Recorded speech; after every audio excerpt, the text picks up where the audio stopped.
I was there the morning the contract arrived, and I can tell you, my brother did not read it with any particular interest. He set it on the corner of his desk the way a man sets down a bill he intends to pay before supper and then never thinks of again. He poured himself a glass of water, walked to the window, and looked out at the frost still clinging to the oaks on the south lawn, and I remember thinking that he had the same expression on his face that he'd worn coming off a battlefield. Not grief, not anger, something quieter and colder than either. The look of a man who has decided that the next thing in front of him is simply the next thing, and he will do it without ceremony, because ceremony costs more than he is currently willing to spend. He was 34 years old, my brother Alaric. The War Duke, they called him in London, though not, I noticed, to his face. He had come back from the continent 14 months before I stood in his study that November morning, and in those 14 months he had reorganized the estate accounts, dismissed 3 incompetent stewards, brought the tenant farms back from the brink of ruin, sat in the Lords twice on matters of military pension, and done precisely nothing about the matter of his own future. He had, as far as I could tell, decided to be finished with wanting things.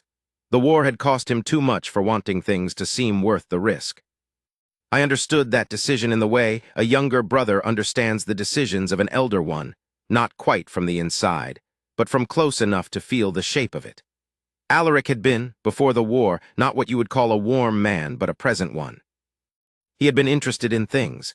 The estate, the tenant farming experiments, a long-running argument with a natural philosopher in Cambridge about drainage and soil composition, the question of whether the northern counties were being adequately represented in Parliament, and books, a great many books.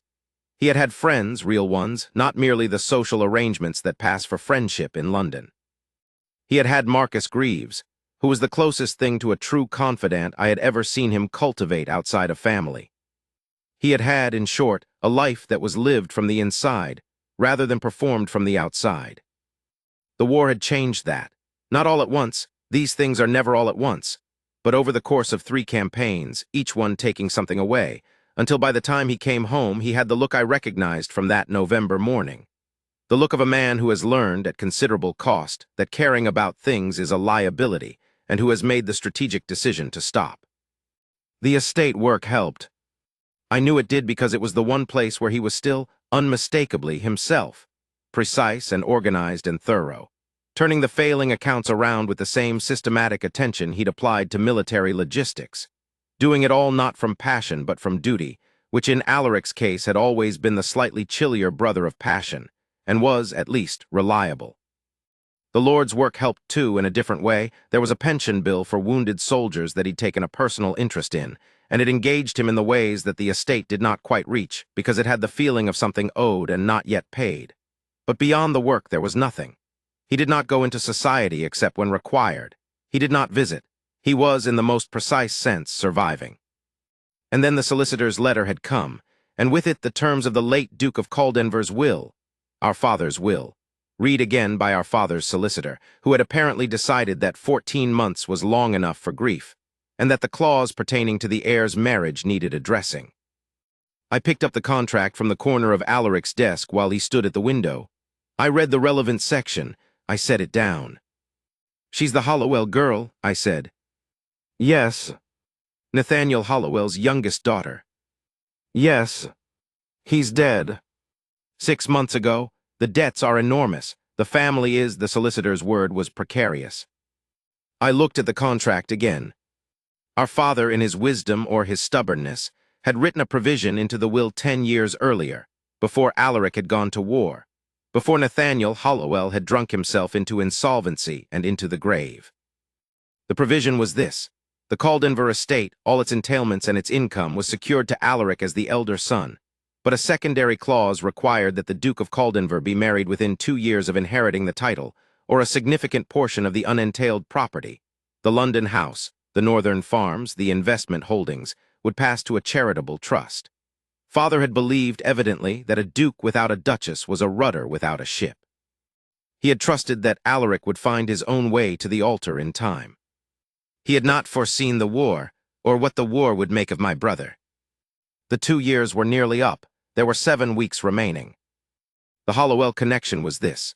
Our father and Nathaniel Hollowell had been old friends, the kind of friends who make informal agreements over port on winter evenings and shake hands and consider the thing as good as signed.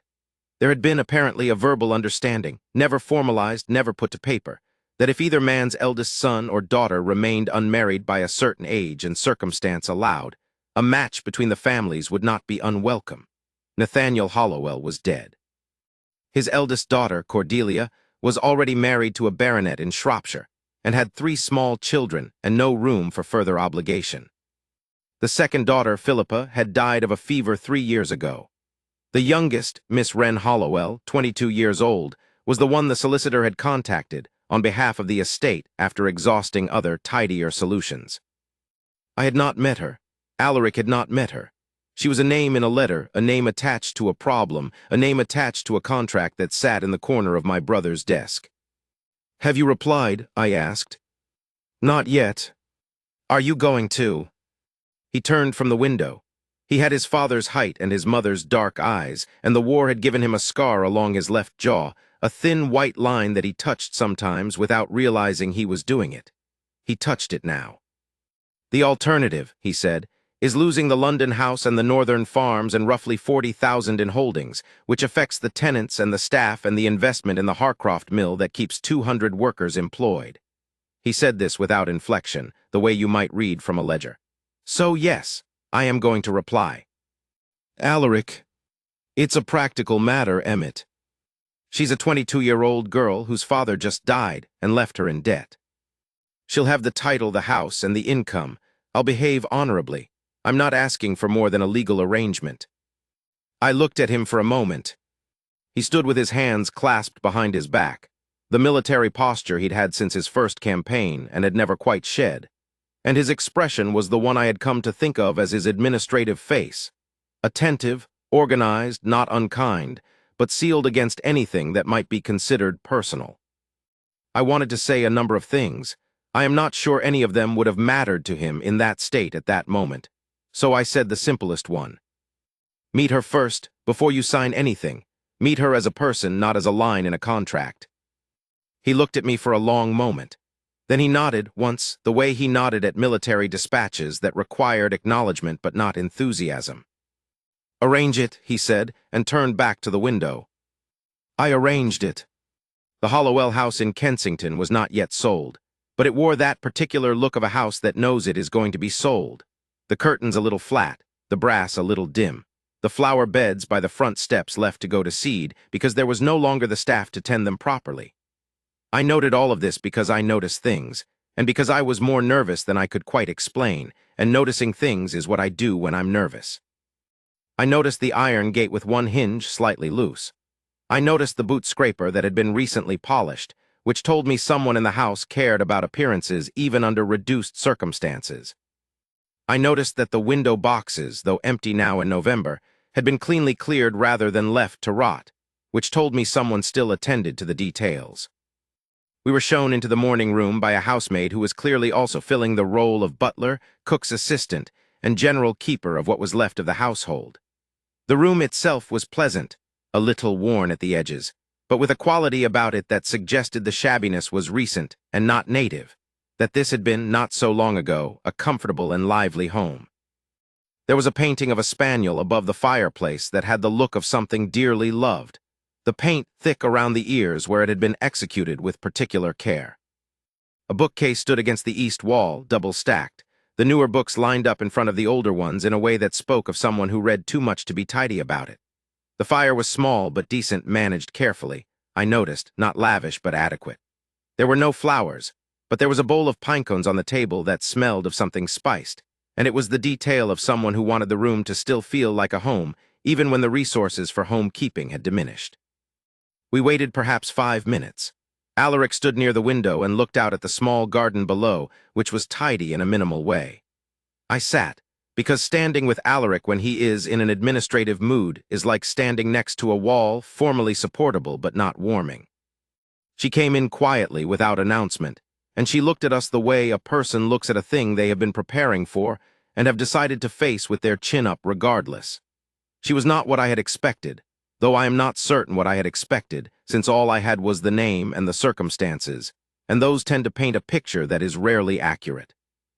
She was slight and fair, with dark brown hair pulled up in a simple style that had no pretension to fashion, and her dress was good wool, dark blue, unadorned, the kind of thing a woman wears when she is not trying to impress anyone but is not willing to be careless either. She had serious gray eyes and a very still face, the kind of stillness that comes not from coldness but from practice, from having learned, recently and not easily, to keep her expression her own property. She looked at Alaric first, then at me. "Lord Ashworth," she said to me because I had written to arrange the meeting and had signed the letter. Then to my brother, "And you are the Duke." "I am," Alaric said. "Then I think we all know why you're here," she said, "and I would rather we simply said it plainly, if you don't mind. I find that plain speech saves considerable time and a great deal of awkwardness that no one actually wants."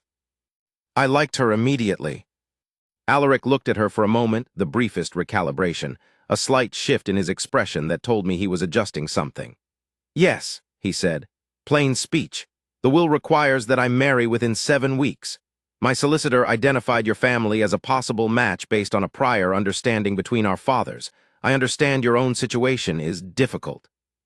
"Precarious," she said. "That's the word, I believe. The solicitor used it 3 times in one letter, which suggests he was quite committed to it." There was the lightest edge of something in her voice, not bitterness, not quite humor, something between them, the voice of someone who has decided to be wry about her circumstances because the alternatives are less productive. "The house is mortgaged. The debts are my father's, not my doing, but they are mine to manage now, since my sister in Shropshire has her own household and her own obligations, and I will not add to them indefinitely. I have a small income from a trust my mother left me, which will sustain me in a modest way, but will not, in any practical sense, sustain an independent life of any dignity. I am aware of my options, and I have thought about them rather carefully for the past 6 months." And Alaric said, "And I would like to know what you want from this arrangement," she said. "Not what the will requires, what you want. Because I find that the thing people say they need and the thing they actually want are often quite different, and I'd prefer to know which one I'm agreeing to before I sign anything." The silence that followed was not uncomfortable. It was the silence of 2 people who have surprised each other and are deciding what to do with the surprise. "The will requires a marriage," Alaric said finally. "I need a duchess in the legal sense, someone who will run the London house, attend the necessary social functions, and not make either of our lives more difficult than they need to be. Beyond that, I expect nothing and I will demand nothing.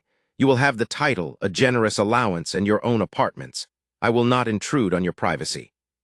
In return, I ask only that you behave with appropriate dignity in public, and give me no reason to regret the arrangement." She listened to all of this with her hands folded in her lap and her gray eyes steady. She was not performing patience. She was genuinely listening, which is a different thing and rarer.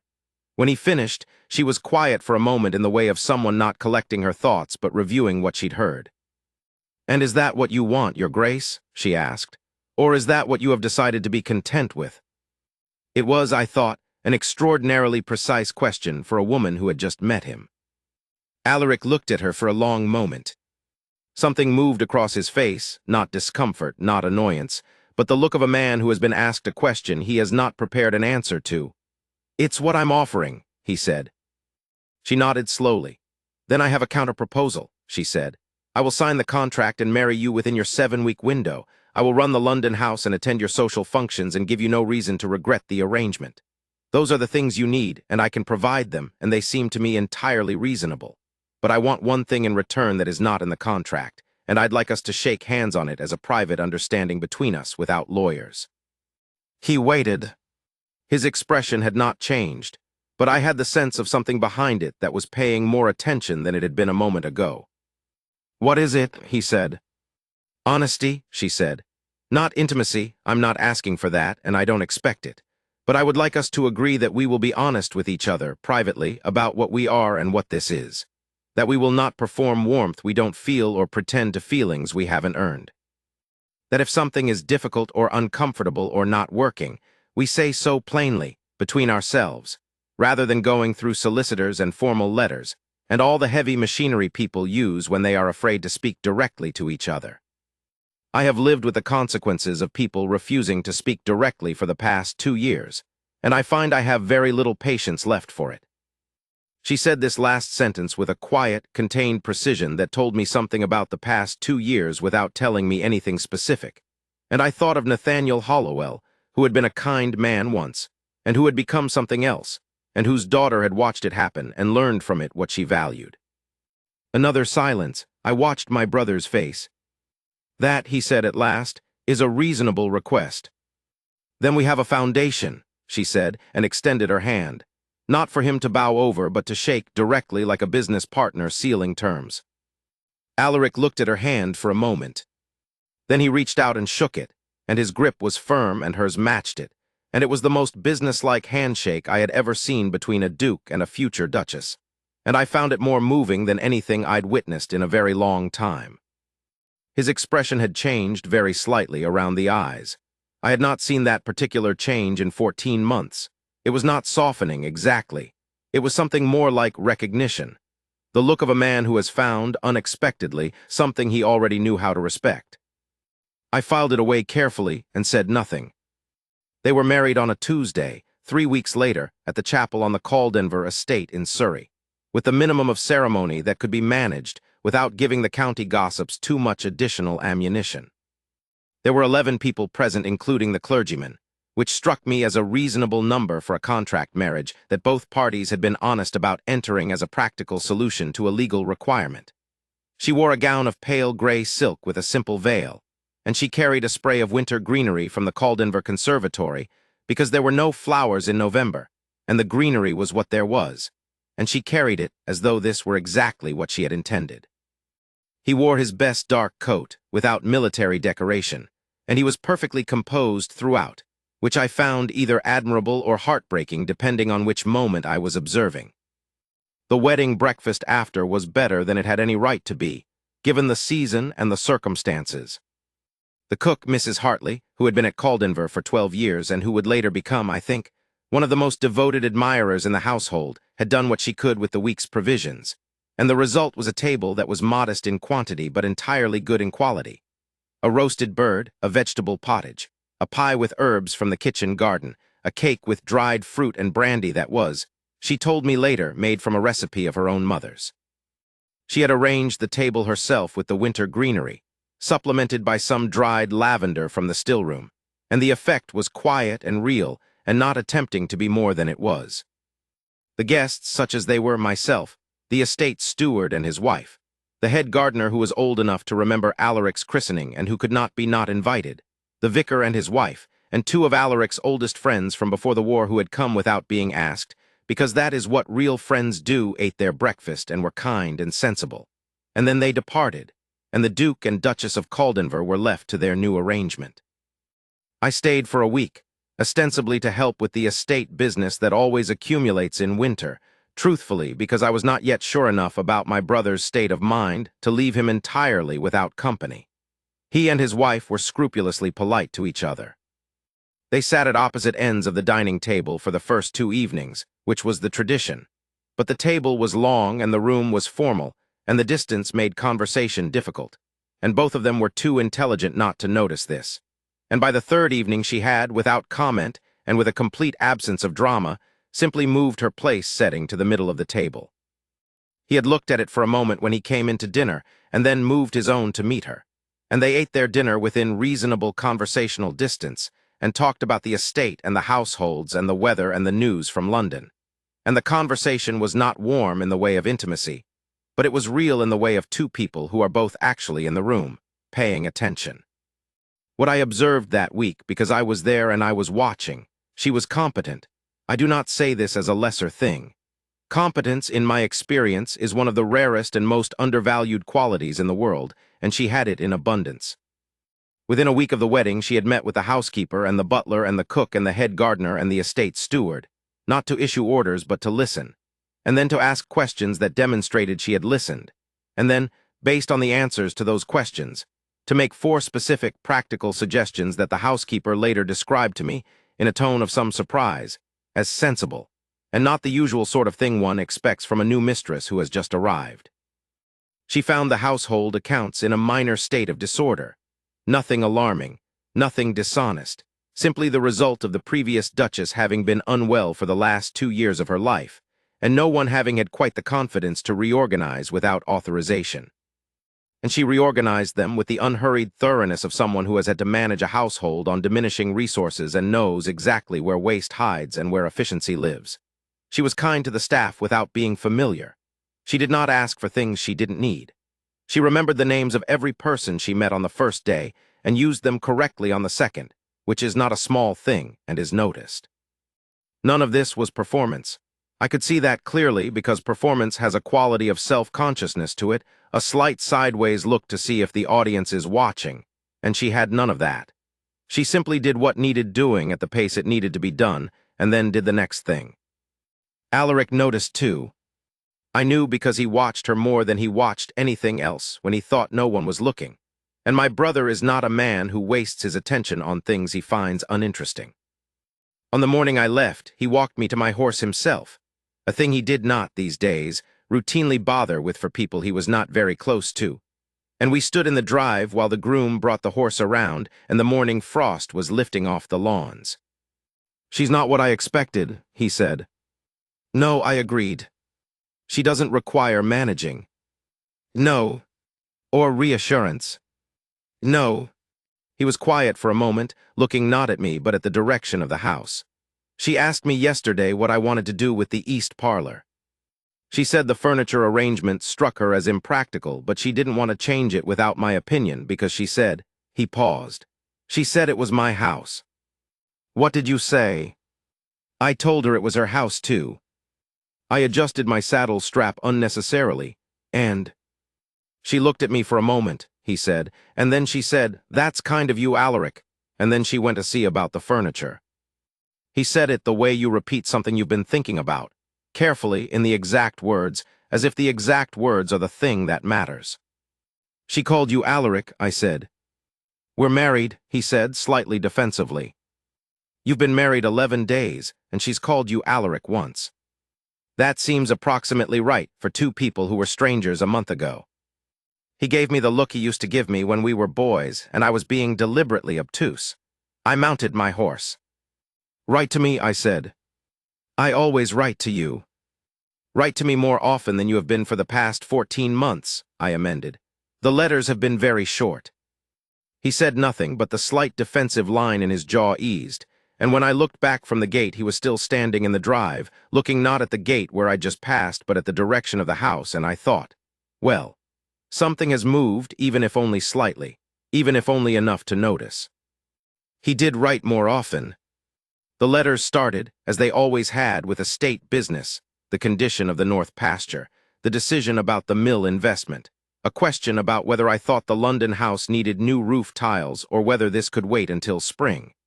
But they were longer than they'd been, and they had, gradually, other things in them. He wrote in early December, "She has reorganized the library." I told her she was welcome to do whatever she thought best with it, and I thought nothing more about it. And then I went in last evening to find a book I'd been wanting since September, and found that she had arranged the whole collection by subject rather than by the previous system, which I now realize had no discernible logic whatsoever. Apparently the footman had done it at some point by size, which explains a great deal. I was able to find the book in 30 seconds. I mentioned this to her, and she said she'd noticed several books were not where they ought to be and thought I might want them accessible. I said I had been looking for 3 of them specifically. She said, "I know. You've looked at the shelves twice in the past week in a way that suggested searching." I did not know she had noticed that. He wrote, "We rode out together this morning. She rides well, better than well, actually. She has a good seat, and she's not at all nervous with a fresh horse, which is a quality I value more than people seem to think. She told me she learned from a groom her father had, an old cavalry man, who didn't see any reason to give her lighter exercises than he'd give any other rider. She said this with some satisfaction. I found I agreed with the old cavalry man's approach to the matter." He wrote a week later, "There was a dinner at the Pembroke house, the first real social occasion since the wedding, and I will admit I was not looking forward to it. She wore the green dress with her mother's garnets. I am not generally the person who notices such things, and yet I noticed. She was composed in the way she is, which is to say she was entirely real and entirely present, and seemed to take the room as it was rather than as she wished it were. And this, I've noticed, is more disarming than any other quality a person can have in a social situation. Lady Pembroke approved of her, which is more than Lady Pembroke does for most people. He wrote toward the end of December. She has been writing letters on behalf of the wives of 3 of the estate workers. The women are trying to access a pension fund from the county relief board, and the board has been unresponsive in a way she described as deliberately tedious. She asked if I had any connection to the board. I have. I wrote the appropriate letter this morning and made the appropriate implication that the response time had been noted. She thanked me and then immediately went back to her correspondence as if the matter was settled, which I suppose it now is, since the board replied within 3 days. He wrote at the end of the same letter, in a single line at the bottom that stood apart from the rest, "I have been sleeping better." This last line was brief and stood by itself, and I think he had not entirely intended to include it, because he did not elaborate and did not mention it again. I read it 3 times and then put the letter in the drawer of my desk where I keep things I want to think about. I have a considerable collection in that drawer. This letter joined it. I came back to Caldenvere at Christmas, as I always did, and this time I found a house that felt different from the one I'd left a month earlier. Not louder, it was still quiet, in the particular way that a house with only 2 people in it tends to be quiet. But it was warmer, and not only because the fires had been properly managed. There were flowers on the hall table, winter hellebores in a dark vase, simple and real, the kind of arrangement that asks for no admiration but brightens the corner nonetheless. The carpets had been beaten. The lamps were all trimmed. The kitchen smelled of something that involved ginger and orange peel, and I couldn't identify which dish it was exactly, but I wanted to eat it regardless. There was an ease about the house that had not been there before, the ease of a place that is being properly attended to without being fussed over. They were in the library when I arrived. Alaric was at his desk with the estate ledgers, and she was in the chair by the window with a book, and they were not speaking. But neither of them seemed to feel the need to, and that, the ease of 2 people who have learned to be quiet together without the silence being cold or uncomfortable, told me more than an hour of conversation would have. She looked up when I came in. "Lord Ashworth," she said, "you made good time. Was the road bad north of Guildford?" "Passable," I said. "The flooding's mostly receded." "I thought it would have. The weather has been clearing from the south all week." She set her book down, marking her place, I noticed, about 3/4 of the way through, and stood. "Dinner in an hour. I asked Mrs. Hartley to do the venison, since Alaric mentioned you were fond of it." I looked at my brother. He was looking at the ledger, but the tips of his ears were, unless I was imagining it, very slightly pink. "I am indeed fond of venison," I said. "I know," she said pleasantly, and went to speak with Mrs. Hartley, and I sat down in the chair across from Alaric's desk. "She remembered the venison," I said. "She remembers things," he said, without looking up from the ledger. "Yes," I said, "I can see that." He turned a page. "Are the roads really passable?" "I've been concerned about the lower lane since the last rain." "The lower lane had some standing water, but the surface is holding." I settled into the chair. "Alaric." "How is she?" He looked up then, briefly. "She's well." "And you?" A pause. He set his pen down. He looked at the ledger as if it had become temporarily illegible. "I am better than I was in October," he said, which was, from Alaric, a considerable admission. "The work?" I asked. "The work, yes, and it is not uncomfortable," he said. "The situation, I had expected it to be more uncomfortable. She is not demanding, and she is not, on the other hand, so undemanding as to be absent. She is simply," he seemed to search for the word, "present. It is easier than I expected to share a house with someone who is simply present." I thought about this. "Did you expect her to be absent?" "I expected her to be more managed," he said. "To require more management. The previous arrangement in this house." He stopped. He was thinking of the previous Duchess, our mother's cousin, a gentle woman who had been in poor health for years before she died and who had required a great deal of careful attention. "I expected it to require more effort." "And it doesn't." "It requires effort," he said, "but the effort is different. It's the effort of 2 people managing a household together rather than the effort of one person managing everything and also managing the other person." He picked up his pen again. "It's more efficient." "Yes," I said, "I'm sure efficiency is the main thing." He looked at me with the look he had been giving me since we were 8 and 12 years old. I looked at the window. Dinner was excellent. The venison was excellent. The wine was a bottle from the Caldenvere cellar that I hadn't known existed, and that Alaric had apparently produced because she had found it in her reorganization of the cellar records in the first weeks after her arrival. "You reorganized the cellar records," I said. "They were not records so much as a large and interesting mystery," she said. "Someone had been logging the wine by occasion rather than by year, which meant that any given bottle might be filed under Lord Someone's visit in 1831, or the autumn before the cold winter. I enjoy a mystery, but not when the mystery is standing between me and knowing what we actually have."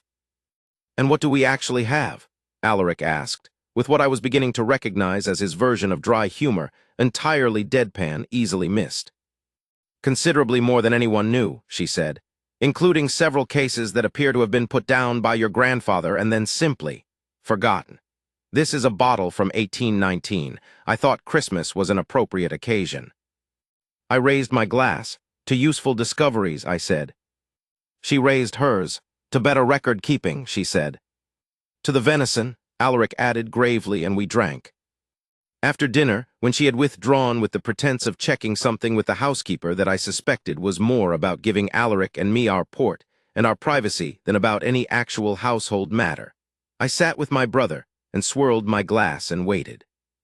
"She's settling in well," I said eventually. "Yes," he said. "You seem steadier." He turned his glass in his hands, a thing he does when he is thinking. "The work helps," he said. "It's always helped. There's a great deal of it at this time of year." "Is it only the work?" A longer pause than usual. The fire was burning well. Outside, the frost had come in hard from the north, and the night was clear and very cold. "She's good company," he said finally. "She doesn't ask me to be anything other than what I am at any given moment. She doesn't treat me with—" He paused, seeming to search for the right word, and I waited. "Alaric is worth waiting for. She doesn't treat me with that particular careful consideration that people use when they are afraid of what they might break. She just talks to me, as if I'm a person who is simply having a conversation rather than someone who needs to be managed through one." I said nothing. "It makes it easier to be one," he said. I said nothing still. I have learned, in 40 years of being Alaric's brother, that the times when he says something that actually matters are the times when the best thing I can do is let him have said it, and not make him explain it further. We had our port and talked about the north pasture and the mill investment and the question of the roof tiles. And the next morning at breakfast, he passed her the marmalade before she asked for it. And she looked up and said, "Thank you," with the particular quality of a person who has not been expecting small kindnesses and is privately, genuinely pleased to encounter them. And I thought, well then, something is happening here. I am going to watch it happen, and I am going to say nothing, because saying things about this particular kind of something is the most efficient way to make it stop. London in February was gray and cold and full of parties, because London in February is always full of parties. It is one of the city's collective refusals to acknowledge that the season proper doesn't start until spring, and that there is no real reason to be social in the cold, gray middle of winter, except that everyone is bored and restless, and it is preferable to be bored and restless in company than alone. The early season events were the reconnaissance missions of London society, everyone attending them, and everyone pretending to attend them for other reasons, and everyone watching everyone else with the heightened attention of people who have a season's worth of assessments and decisions to make and want to get started. The Duke and Duchess of Caldenvere appeared at the Hartley Fosse Musicale in the second week of February, which is not the most prestigious event in London, but is reliably attended by everyone who matters and therefore functions as an excellent opening observation point. I was there, and I watched. She was elegant. I had not doubted she would be, but I had wondered how she would manage the particular kind of elegance that London society requires, which is not merely a matter of dress or bearing, but of a certain quality of ease, of seeming to find the room comfortable, and the people in it interesting and oneself entirely appropriate to both, which is a considerably more difficult thing to achieve than it sounds, and which a great many people who have the dress and the bearing entirely right cannot manage for the ease. She managed it. Her gown was dark green, well made, not extravagant, the kind of gown that looks expensive because it is beautifully cut, and not because it is heavily ornamented. Her jewels were the garnets I'd seen before, her mother's, which told a story of elegance that did not require display. Her hair was done simply and extremely well, and she moved through the room with my brother on her arm as though she had been doing it for years, which she had not, and the naturalness of it was the best possible answer to anyone who might have been inclined to inspect the arrangement for seams. Alaric, for his part, I watched him carefully, different. Not dramatically different, not in any way the room at large would have been able to put into words, but I noticed. He was not performing patience the way he had for the past 14 months, the way a man performs patience when he is using all his energy simply to remain in a room full of people who mean well and are exhausting. He was present. He was engaged in the way of a man who is in a room and is not counting the minutes until he can leave it.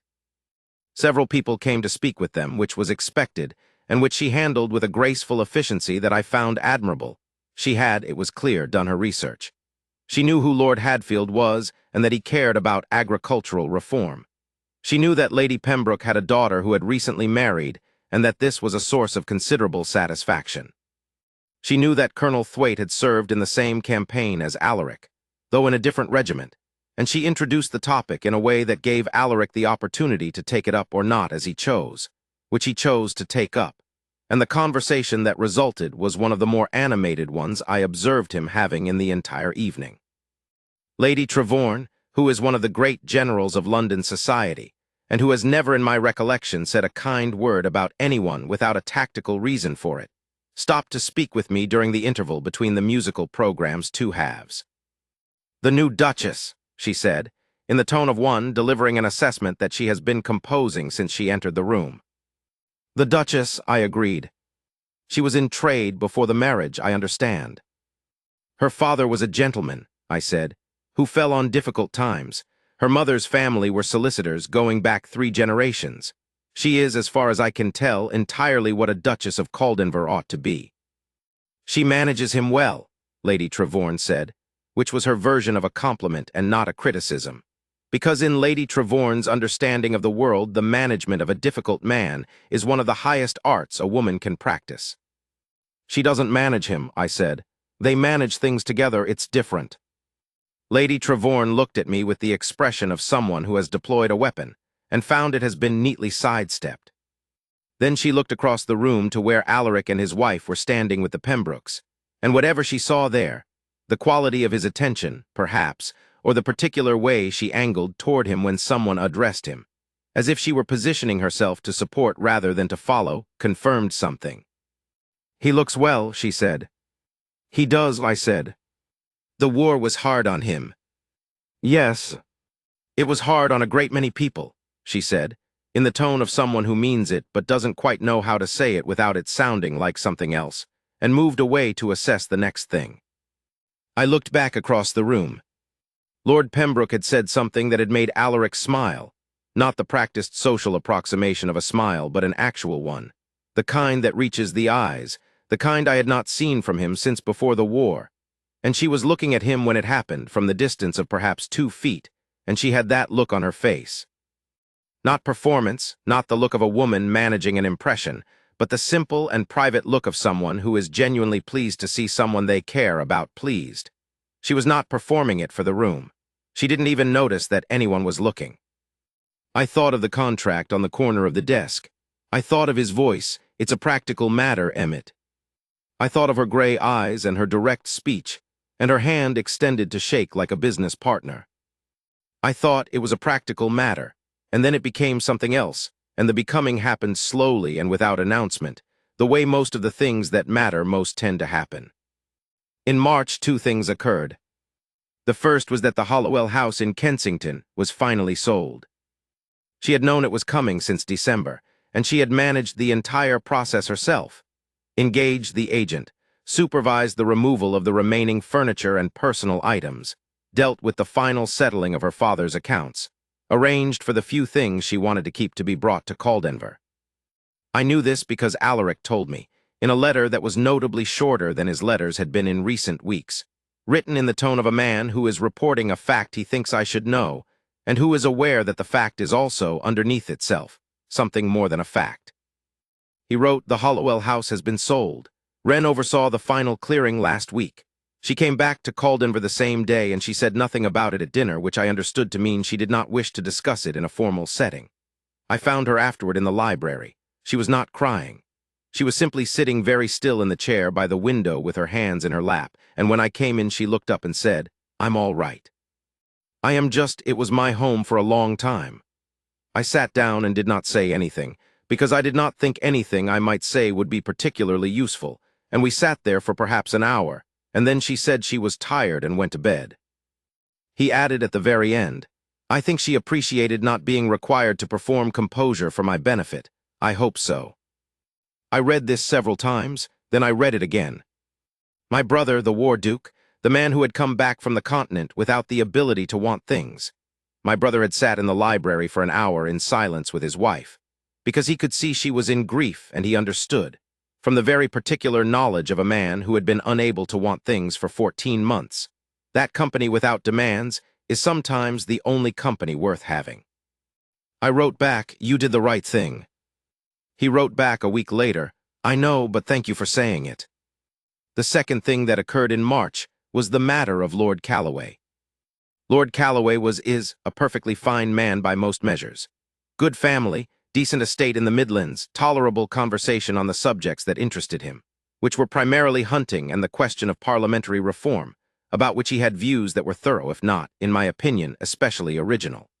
He had, the previous spring, before the contract and the wedding and all the rest of it, paid some attention to Miss Wren Hollowell when she was still Miss Hollowell.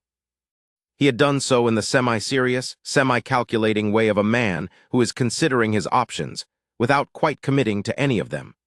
The kind of attention that functions as a placeholder rather than a declaration. Her father's death and the revelation of the debts had concluded his consideration promptly and without ceremony. He had simply stopped calling, the way a cat stops attending to a mouse it has decided is not worth the trouble, and he had not, as she told me later with a matter-of-factness that was more revealing than bitterness would have been, even sent a note. He was at the Pembroke dinner in March. He was pleasant and conversational and managed, over the course of the evening, to speak to her 3 times, once at the beginning, once during dinner itself when he was seated 2 places away, and redirected a general conversation toward her with an ease that spoke of practice, and once in the drawing-room after. 3 times was too more than strict social necessity required, and I observed all 3 because I was watching. She handled it with impeccable, slightly frosty courtesy. She was not rude. She is constitutionally incapable of being rude in public in a way that would create more trouble than it resolves. But she was cool in a way that was clear and, to my eye, entirely deliberate. When he made some reference to the old days, with a tone that implied those days had been a time of pleasant possibility between them, she smiled with the warmth of carved marble and said, "Those days seem some time ago now," and turned with the ease of long practice to include Alaric in the conversation. And the naturalness of the inclusion made the exclusion of Lord Calloway from any personal territory so smooth that he could not have objected without making himself ridiculous. Alaric had been watching from across the room. I knew because I had been watching Alaric. It was Alaric who told me what happened in the carriage on the way home. "She was quiet for a while," he wrote in a letter that arrived 3 days after the dinner, and then she said, "I'm sorry about Calloway." I told her she had nothing to apologize for. She said, "I don't mean about this evening. You managed that perfectly well, and I appreciate that you did. I mean, I'm sorry you had to witness that particular history." I said I didn't mind the history. What I minded was the history belonging to a man who had treated her with what I considered to be a notable lack of decency when she most needed it. She was quiet for a moment, and then she said, "You noticed that?" I said it would have been difficult not to notice. She said, "Most people thought he was perfectly reasonable to withdraw under the circumstances." I told her that most people on that point were wrong. He wrote, she said, after a moment, "Thank you, Alaric." And then she looked out the window, and I could see in the carriage lamp that she was blinking rather quickly, and I did not press the point. I put this letter with the one about sleeping better, and the one about the library hour. I wrote back, "Most people on that point are indeed wrong." He wrote back, "That is what I thought." In April, Caldenvere had its first proper house party. It was her idea, or rather, it was the natural consequence of her understanding of what a duchess is expected to do and her commitment to doing it well, applied with the practical intelligence that characterized everything she undertook. The house had not had a party in years. The previous duchess had been unwell, and before that Alaric had been away, and before that there had been the usual accumulation of reasons why the thing kept being deferred. She proposed it in her direct, practical way. The season will be over by summer and we haven't yet hosted anything at Caldenvere. I think we should. It will confirm to people that the house is functioning properly and give us an opportunity to establish what kind of place we want it to be. What kind of place do we want it to be? Alaric had asked. She had considered for a moment. Not the kind where people come to see and be seen and talk carefully at each other. The kind where people come because it's genuinely pleasant to be here and the conversation goes somewhere and they leave feeling, she paused. I don't know, a bit better than when they arrived. Lighter. He had looked at her for a long moment and then said, yes, that's exactly the kind. So they had a house party. 12 guests, 4 days, in the 3rd week of April when the gardens were beginning to come properly into season. The tulips in the formal beds, the wisteria on the south wall just beginning to break, the kitchen garden putting out its first hopeful green. I was among the 12, obviously. The others were a mix of Alaric's oldest friends from before the war who he had let drift and who were clearly glad to be reclaimed. 3 couples from the county who had been carefully selected for their genuine rather than their ceremonial value. 2 members from the Lords who he'd been cultivating for the pension bill. And, at her suggestion over his mild skepticism, the vicar and his wife from the village, whom she had gotten to know and genuinely liked.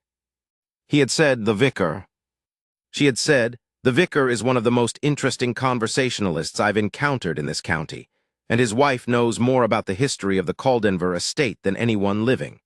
They are also kind people, and I find that kind people improve a house party regardless of their rank. He had been quiet for a moment. The members from the Lords will not necessarily. The members from the Lords will find it refreshing, she said. Everyone is tired of house parties full of people exactly like themselves. And if they don't, the county couples will entertain them and the vicar and his wife will talk to me, and it will all come out fine. It came out more than fine. She had arranged the guest list with the same careful, practical intelligence she brought to everything else, thinking about who would find whom interesting, who needed to meet whom, what each person would genuinely enjoy about the visit rather than what they were expected to enjoy.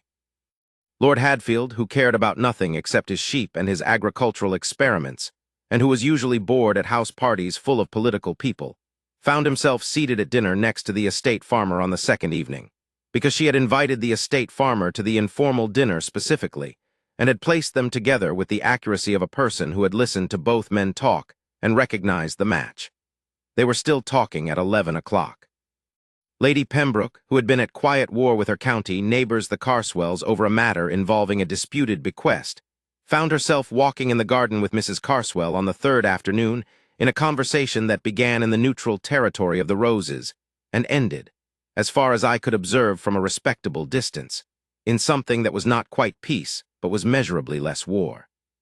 The 2 members from the Lords and Alaric had the conversation they needed to have about the pension bill on the 2nd evening in the library, and both members left on the last morning apparently committed to supporting it, not because they had been strategically maneuvered, but because the combination of Alaric's clear-eyed advocacy and the domestic ease of the house had created the conditions in which honest persuasion could work.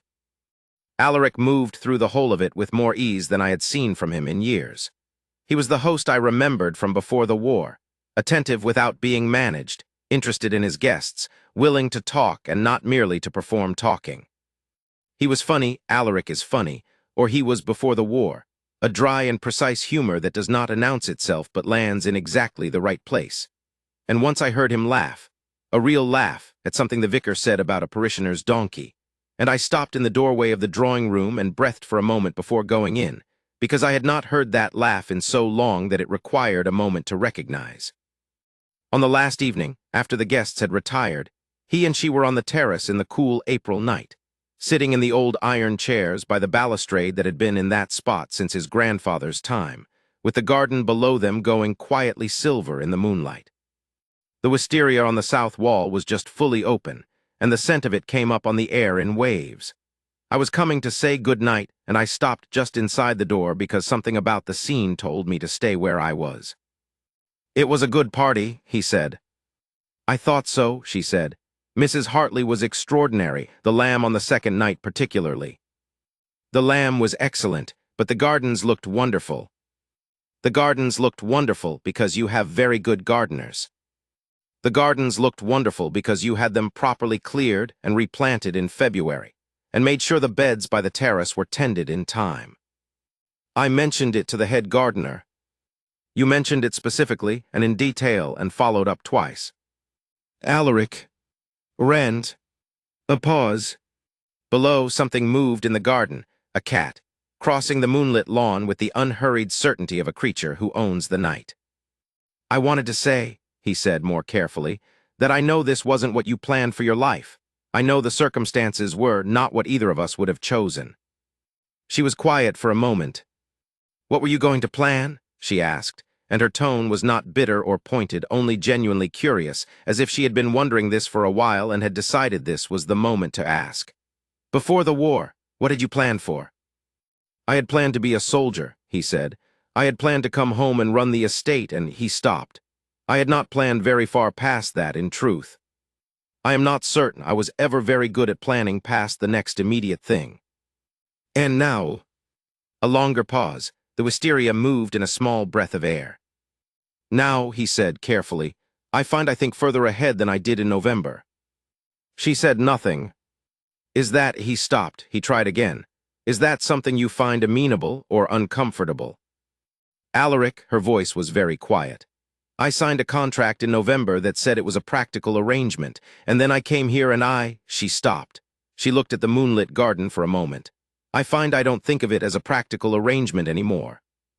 The silence between them had a different quality than any silence I'd witnessed between them before. Not comfortable in the way of two people who have learned to be quiet together, but the silence of two people who have said more than they intended and are deciding what to do with it. No, he said at last very quietly, neither do I. I went very quietly back into the house and sat in the corridor outside the terrace door for a while, listening to the spring night and the distant sound of an owl in the oaks. Then I went to bed. I lay in the dark for a long time, thinking about things in a general way, and finally fell asleep to the smell of the wisteria coming in through the cracked window, and slept better than I had in months. In May, my brother's oldest friend from the war came to Caldenvere. Captain Marcus Greaves had served with Alaric from the first campaign to the final retreat that had ended everything, and he was one of the 3 people, including me and the late regimental surgeon, who had died the previous winter, whom Alaric had allowed to see him in the worst weeks after he came home. Greaves was a large, red-bearded man with a way of taking up space in a room that was not aggression but simple confidence in his right to exist in it, and he had the rarest gift I know, the gift of refusing to be put off by a man's worst face. He had sat with Alaric in the study at the London house in the darkest winter of his return, night after night, without requiring anything of him, and when Alaric had said, one evening in January of that year, that he was not certain he could remember how to be the person he had been before the war, Greaves had said, with the directness of a man who loves his friend and will not indulge him, "Then be a different person. You're allowed. You have my express permission," and this had apparently helped more than anything else anyone said in that period. He arrived on a Thursday in May with a battered valise and an expression of cautious optimism, which from Greaves was a significant departure from his usual expression of cheerful aggression. He had not seen Alaric since February, when the situation at Caldenvere was still new enough that none of us were quite sure what it was. The Duchess met him in the hall before Alaric came down. "Captain Greaves," she said, "I've been wanting to meet you. Alaric speaks of you often." Greaves looked at her with the expression of a man encountering something he had not expected in a place he was not sure he had expected to find it. "Does he?" he said. "Often," she said, "and with a great deal of respect, which from him is not a small thing. Come in, the journey from London in May is always worse than it should be because everyone else is also making it. Are you hungry?" He was hungry. He was always hungry. Greaves is a man of extensive physical needs and has always been unembarrassed about them. And she had apparently anticipated this because Mrs. Hartley's cold collation was already laid in the library, which was where he and Alaric ended up for the afternoon, talking about the army pension bill, and the men they had known, and the question of what happens to soldiers when the army is done with them, and the army is not always sufficiently troubled by the question. She joined them in the evening. She had spent the afternoon with the estate correspondence, but she had also, Greaves told me this later, in a letter, spent 20 minutes before his arrival reading a summary of the pension bill that she had asked Alaric to prepare for her, because she wanted to be useful to the conversation rather than simply a decoration at the edge of it. Her questions, when she joined them, were the questions of someone who had read and thought and was now thinking further. Specific, practical, aimed at the places where the arguments had gaps that she had identified from the outside.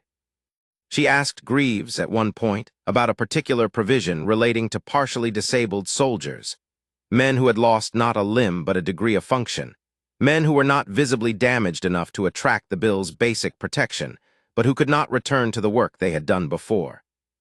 It was, he told me, the provision that the two members from the Lords had been most uncertain about, and it was the provision that mattered most to three of Greaves's specific men, and it was the provision that she had been writing letters about, to one member's wife, apparently, and to a charity in Whitecapel that worked with veterans, and to a newspaper correspondent who covered parliamentary affairs and whom she had met at the Hartley Foss musicale. Greaves had not known about the letters. Alaric had not mentioned them. He found out afterward, from the member's wife, who told him that a letter from the Duchess of Caldenvere had been the decisive thing that moved her husband from uncertain to convinced. He wrote to me, she did it without telling anyone, without expecting credit. She identified the gap, determined what might fill it, and filled it. She didn't tell Alaric. She didn't want him to think she was overstepping. She just did the thing that needed doing and then went back to her correspondence. He added, she is good for him, Emmett. Not comfortable, I don't think comfort is quite the word. Good. She gives him something to be useful for, and she is useful herself, which means he is not managing her, he is alongside her. He is a person alongside a person, and I was not certain I would live to see that again. I wrote back, he is. He wrote back 10 days later, yes, I can see, thank God for it. What happened in June was not dramatic. I want to say this clearly, because the way these things are usually told. In the stories people tell about marriages and the turning points of hearts, makes them dramatic, makes them a moment with declarations, and the kind of language that has never actually come out of any real person's real mouth at any real turning point moment. The turning points in real lives are quieter and stranger and almost always look, from the outside, like something quite ordinary. My brother fell off his horse. He was riding the south fence line, a thing he did regularly, checking the state of the fencing and the drainage channels in the lower field, and his horse put a foot wrong in a rabbit hole that had been half hidden by the long summer grass, and threw him, and he came down on his left shoulder, which had been imperfectly healed since a riding fall in the final campaign. The result was a dislocated shoulder and a considerable amount of pain, and a ride home at the walk, holding his arm carefully against his side, while the groom who had been with him went ahead to send for the doctor. By the time I heard about it, the next morning, via an express letter from the estate steward, the shoulder had been set and he was in his room, and the doctor had said rest and a sling for 3 weeks and no riding for 6. None of which was, in itself, alarming. Alaric was not a man who fell off horses easily or who suffered such injuries without reason. What was at the end of the steward's letter was a single line, added in a different hand that I recognized immediately as the Duchess's, clear and neat, and with the slight forward lean of someone writing quickly. He is quite all right. I wanted to tell you myself that he is quite all right. W. I found this, I will not pretend otherwise, more moving than I could easily explain. I wrote back to him and to her separately, and his letter was the standard elder brother interrogation about whether he had actually followed the doctor's instructions, and whether the shoulder was giving him more pain than he was admitting, and she wrote back immediately with, he is following the instructions. I am making certain of it, including the part about not lifting anything with that arm, which he seems to find unnecessarily restrictive. You need not worry. The following week I came to Caldenvere. His letter, which arrived the day before I set out, had been longer than usual and contained a passage I want to record accurately. The enforced rest has been not entirely unwelcome in the end, though I did not think so at first. I am not accustomed to being incapacitated, and I find I have less patience for it than I thought I would. But Wren has been here. She has not hovered.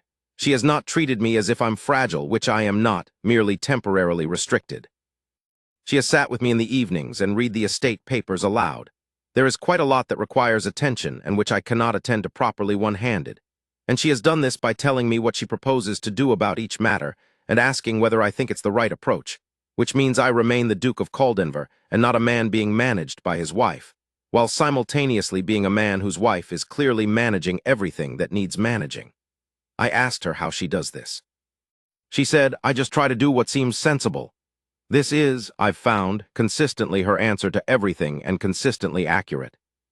She told me this morning that when she was 8 years old, her father had broken his arm falling out of a pear tree in the garden of the Kensington house, and she had read to him every evening for 3 weeks, and her mother had said afterward that it had been some of the nicest weeks of their marriage, that having one of them incapacitated for a while had forced them to simply be quiet and together without the rest of the world coming in. She told me this, and then she looked at the window for a moment and said, I thought of that when I heard you'd been hurt, that it might be the same kind of time. If we wanted it to be, and then she went to see about supper. I have been thinking about what she said. I came to Caldenvere the following Sunday. He was in the library with his left arm in the sling, and a large book propped on the arm of his chair in the determined way of a man who has been told he cannot do anything more physical and has chosen reading as the least impotent available option.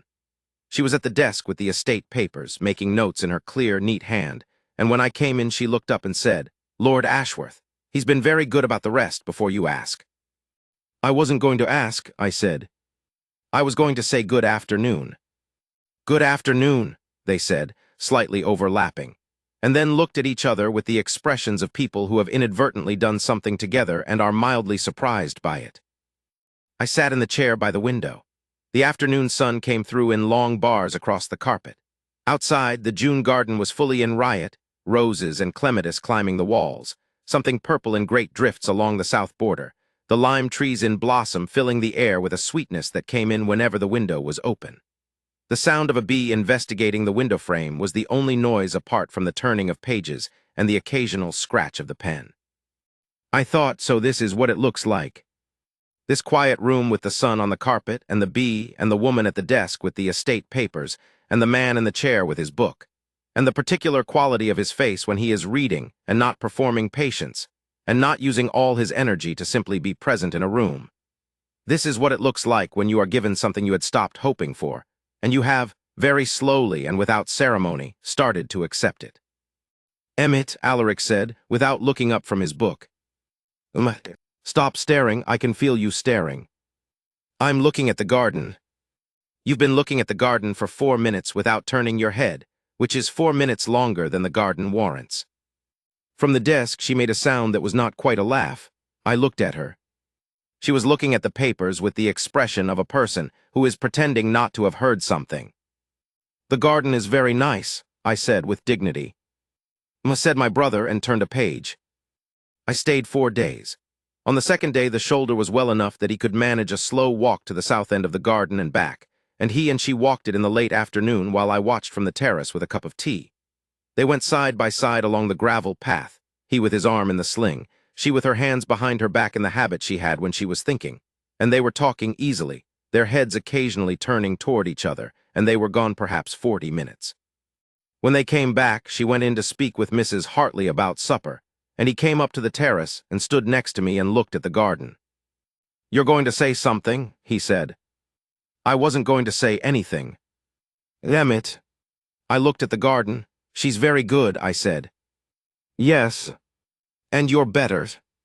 He was quiet for a moment. The evening light was long and golden across the lawns. I told her, he said, about what she said, about the 3 weeks being the same kind of time. I told her I thought she was right. And she looked at me for a moment, he said, and she said, I'm glad, Alaric, and then she went to see about dinner. He paused. She does that. When something matters, she says the simplest true thing and then goes to attend to something practical. Yes, I said.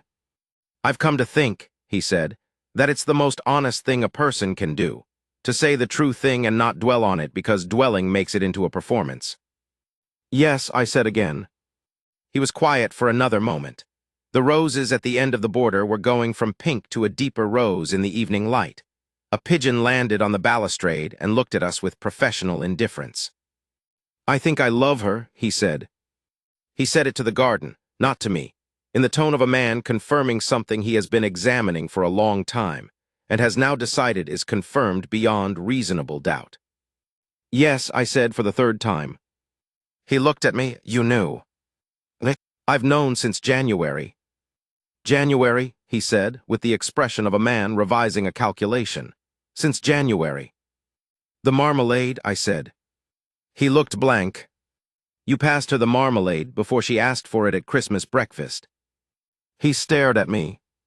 A man doesn't pass the marmalade before she asks for it unless he has been paying very close attention to what she wants, I said. And a man doesn't pay that close attention to what someone wants unless he cares about them. It was January, Alaric, possibly December. A long pause. You notice the marmalade, he said. I notice everything. It's a gift and a burden, go tell her. I can't simply. Alaric. We have an arrangement, he said. The terms were, she had specific terms and I agreed to them, and I don't want her to feel that I'm.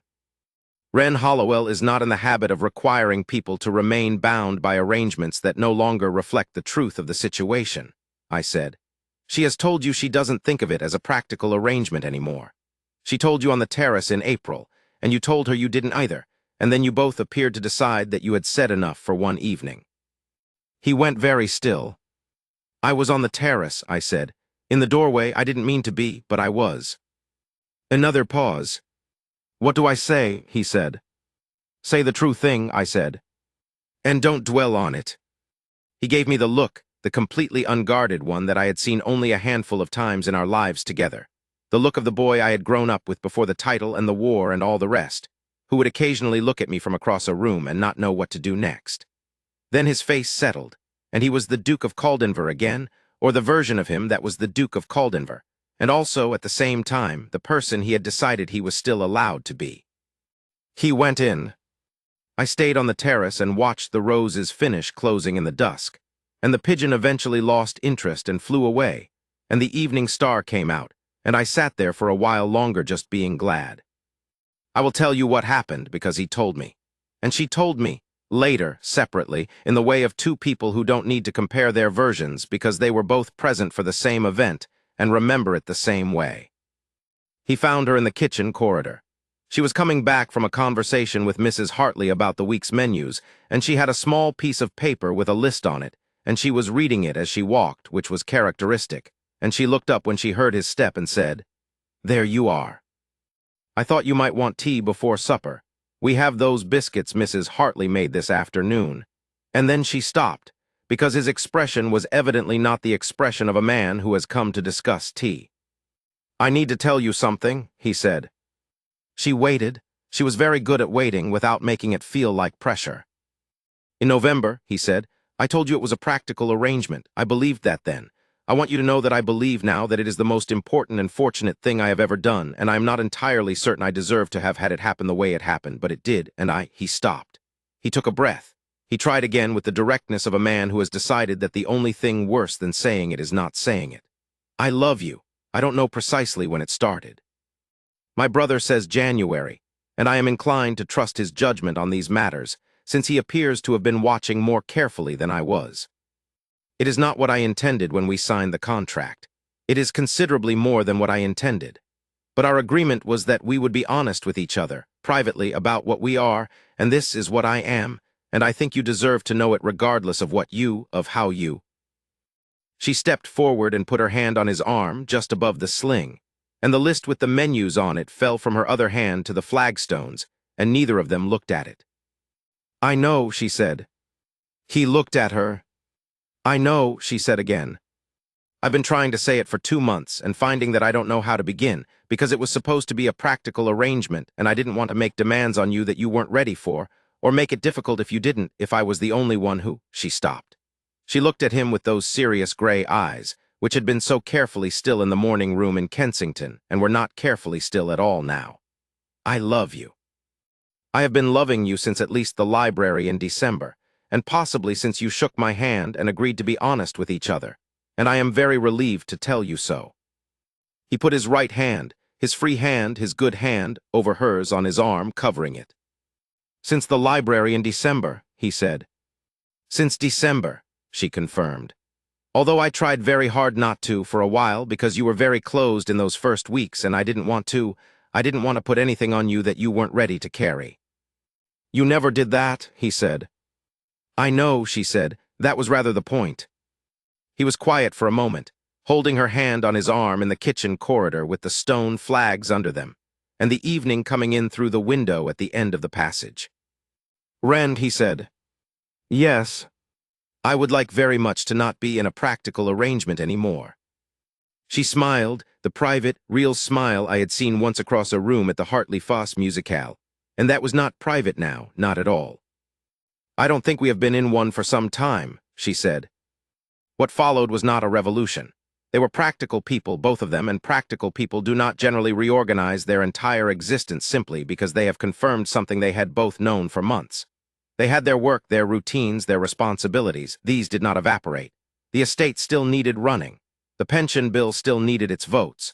The north pasture still needed the drainage work. Mrs. Hartley still needed the week's menus. None of this changed. What changed was the quality of everything. The way they occupied the same room, the way he looked up when she came in, the way she had developed the habit of touching his arm briefly when she passed him at the desk, or of simply arriving wherever he was and standing next to him for a moment without explanation, in the way of someone who wants to be in a particular person's vicinity and has stopped pretending otherwise. What changed was the particular ease of two people who have stopped performing their arrangement and started simply living in it. He wrote to me in July, a letter that was longer than any he'd sent since before the war, and that contained a passage I read several times and then read again. She told me this morning that she is happy here. She said it in the way she says things that matter, which is to say simply and without preamble, while we were walking in the kitchen garden in the early morning before the heat came in. She said, I want you to know that I am happy here, and then she picked a strawberry from the row by the wall and handed it to me, and we kept walking. I thought about it for the rest of the morning. I came to find her at the desk after lunch, and I said, I am glad. I am also happy is the word, I think, though it seems insufficient for what I mean. She looked at me for a moment, and then she said, I know what you mean. I think she does. He added at the end, Emmett, thank you for arranging the meeting in November. I know it was not a small thing to ask. I wrote back, it was the easiest thing I have ever done. You did all the rest. She told me about things in August, when I visited, and he was out at the south field, and she and I were walking in the garden. She told me about the small ways his love arrived, the way he remembered what she'd been reading and asked about it, the way he'd begun doing the thing where he would occasionally, without announcement, simply put his hand briefly over hers when he passed her at the desk, or find her in the garden and stand next to her for a moment without saying anything at all, and then go back to whatever he'd been doing, as if he had simply needed to confirm that she was there, and that was enough. She told me about all of it with a quality of wonder in her voice, not the wonder of someone surprised by an extraordinary thing, but the quieter wonder of someone who has been given a very simple thing they did not expect to need, and has found it is the one thing they most needed. She stopped. He doesn't say very much about feelings, about what things mean to him. I knew that going in, and I never needed him to. But there are these moments, the hand, or the way he will tell me something that happened in the field very precisely, because he knows I'm interested in the precision, and the things he does are the truest things I've ever been given. He loves you very precisely, I said. She looked at me. Yes, she said. That's exactly it. We walked for a while in silence through the rose garden, which was heavy in August with the second blooming, the air rich and warm. Lord Ashworth, she said. Emmett, I said, please, we are long past Lord Ashworth. Emmett, she considered. Was he very bad after the war, before the estate work and before you came to see him? He was very closed, I said, which was the word she'd used and which was accurate in a way that more elaborate descriptions tended not to be. He came back and he did all the right things, the estate, the lords, the obligations. He did them well. But he had decided, I think, that wanting things cost too much, that it was safer to be useful than to hope. She nodded slowly. I thought so. I could see the shape of it when I met him. He was very careful, not unkind, careful, as if he was managing his exposure to something. That's a good way to put it. You gave him something to be useful to that was also something to hope about, I said.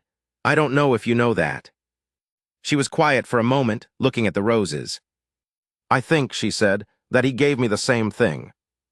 She said this with the simplicity of someone stating a fact, not asking for acknowledgement of it, not adding anything to it. I thought of the morning room in Kensington, the worn house, her chin up and her gray eyes steady against whatever she'd been preparing herself for. 22 years old, her father dead 6 months, her home mortgaged, arriving to discuss a contract with a stranger who needed a legal solution to an inheritance clause. Yes, I said, I think he did. The autumn of that first year was generous in the particular way that autumns can be when things are going well elsewhere, and the mind has the room to notice them. The harvest came in better than expected. The North Farms turned a modest profit for the first time in 3 years, and the pension bill, after 2 months of the kind of parliamentary maneuvering that is equal parts logic and exhaustion, passed. She was with him in the Lord's Gallery on the day of the vote. She had arranged it through Lady Greaves, Marcus Greaves's wife, who had a connection to the gallery admissions that bypassed the usual channels, and she sat in the gallery above the floor and watched him speak for the bill. He spoke when he cared very much about something, in the spare and precise way of a man who has decided that the substance is sufficient and that ornamentation would dilute it, and the result was the most effective kind of advocacy, the kind that makes the thing clear and then steps back and trusts the clarity to do the work. She told him in the carriage on the way back that it was the best speech she had heard in Parliament. "You've been to Parliament before," he said. "I've been to the gallery 3 times, she said. Once for the agricultural relief debate in 1847, once for the second reading of the Factory Act, and once today. He looked at her with a particular expression. "The agricultural relief debate, you were 12. "My father took me," she said. "He thought it was important for a person to see how things actually worked, regardless of whether they were the kind of person expected to care about it." She paused. "He was right about that, even if he wasn't always right about other things." He was quiet for a moment. "Your father sounds like a man I would have liked," he said. She looked at the window for a moment. "He was for a long time," she said. "And then he wasn't very much like himself toward the end, but I try to remember the long time. The end doesn't cancel the long time." He put his hand on hers, in the gap between them on the seat, and she turned her hand to hold it, and they rode the rest of the way to Caldenvere House in the silence that is not the absence of speech, but the presence of something that doesn't need it. He told me about this in a letter, he wrote. "She said the end doesn't cancel the long time. I told her I understand. She said she knew I did. We didn't say anything else about it. I don't think we needed to." In November, 1 year after the contract, they gave a dinner. Not an event for the social calendar, not announced in the papers, not planned as a demonstration of anything. Simply a dinner at the Caldenvere estate for 12 people who mattered: Greaves and his wife, Lord and Lady Pembroke, the vicar and his wife from the village, 3 couples from the county who had become genuine rather than ceremonial friends, and me. "A dinner for the people who actually matter," she had said when she told me what she was planning. "Not as a statement, just because we want them here." I arrived the afternoon before. I found them in the library, as I often found them now, but this time not in their separate chairs with their separate work. They were at the large central table together with the estate plans and a set of architectural drawings for the proposed renovation of the East Wing, spread out between them, and they were arguing, discussing with the focused energy of 2 people who have strong and partially opposing views about a structural question, and are both right about different aspects of it. "The window placement in the second room doesn't account for the morning light," she was saying, with a pencil indicating a specific point on the drawing. "If you're going to use it as a sitting room, as we discussed. The light comes from the southeast in that part of the wing," he said, "which means morning light will come in regardless of the current placement, once the angle clears the east hedge. But not until 9 or later at this time of year, and in winter, which is when a sitting room is most used. It will be used at all hours. Then the placement is adequate for summer and inadequate for winter, and since winter is the longer and more demanding season for indoor sitting, the fix is to shift the window by," she measured against the drawing with the tip of her pencil, 2 feet east approximately, which corrects for the winter angle without compromising the summer light. A silence. He looked at the drawing with the careful attention of a man reviewing an argument he cannot immediately counter and is deciding whether he needs to. Then he looked at her. He picked up the pencil she'd set down and made a small mark 2 feet east of the current window placement. 2 feet east, he said. 2 feet east, she confirmed, in the tone of someone who is not gloating, having won enough of these arguments to take the outcomes calmly. I set my bag down in the doorway. They both looked up. "Emmett," Alaric said, with a quality of welcome I had learned not to take for granted. "Don't stop on my account," I said. "The window placement is important." "It is settled," she said. 2 feet east. Come in, you must be cold from the road." "There's tea." She went to see about it with the efficient warmth that was entirely hers. Alaric watched her go with the expression I had been watching develop for a year.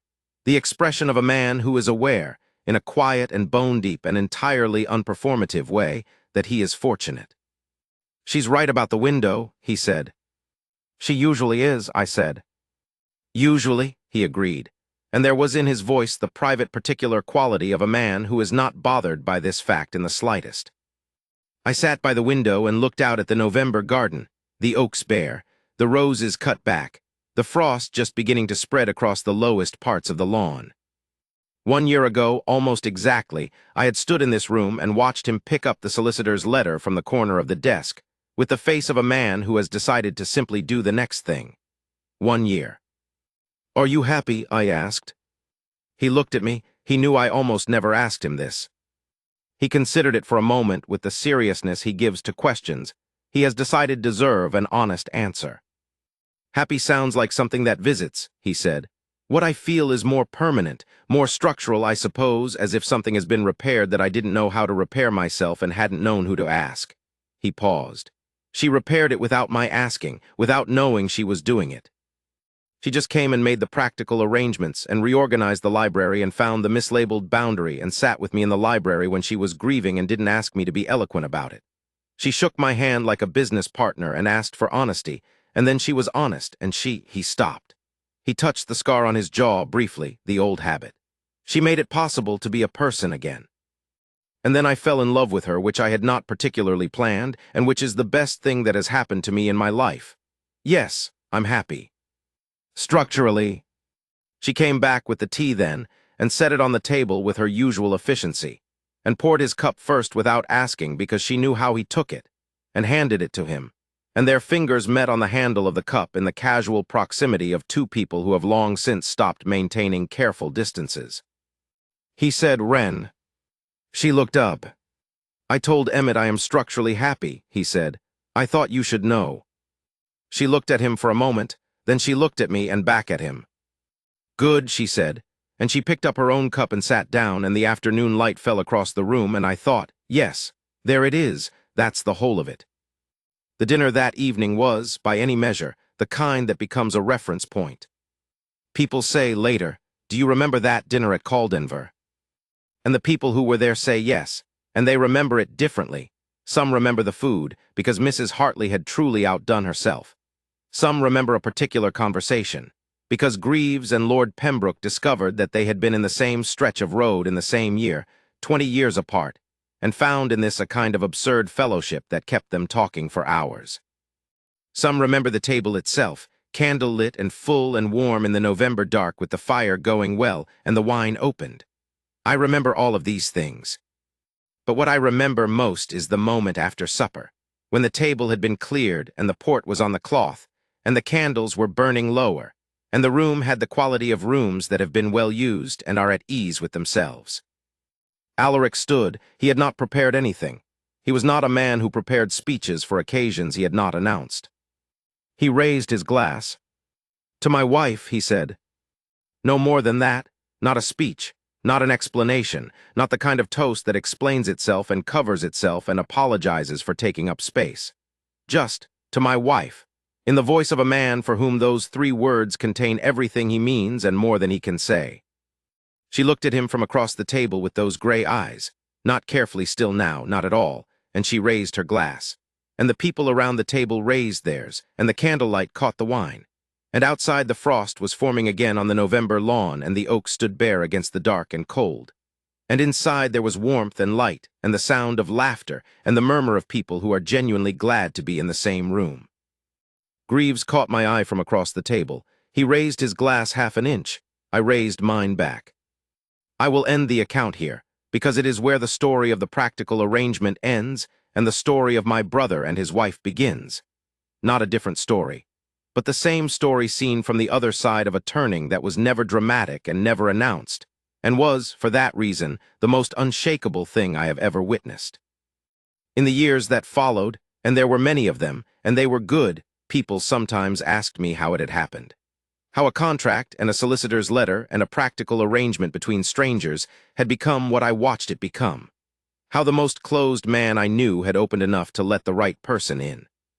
I always said the same thing, because it is the truest thing I know.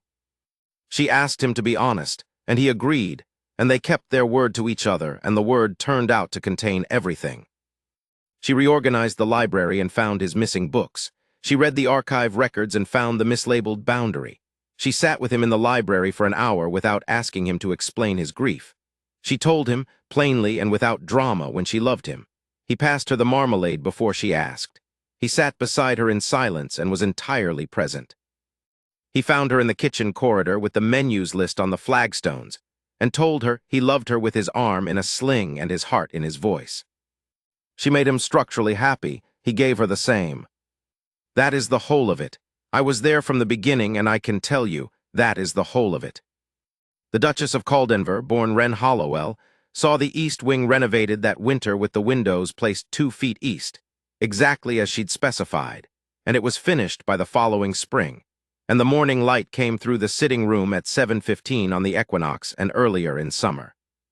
She used that room every morning for the rest of her long life, and he used to come and find her there when the estate work allowed, and they would have their coffee and their correspondence in the room they had argued about correctly, and the light that came in the right season was extraordinary. I visited often for many years. I would find them there in that room in that light, with their coffee and their papers, in the easy and particular quiet of 2 people who have found, in each other, the kind of company that makes the ordinary hours of a life feel like the thing the whole life was for. It is, when I think of it, the thing I am most grateful to have witnessed. That and the marmalade. I want to return here to some of what I observed and did not describe fully in those early months, because the account I've given moves quickly through things that deserve more space.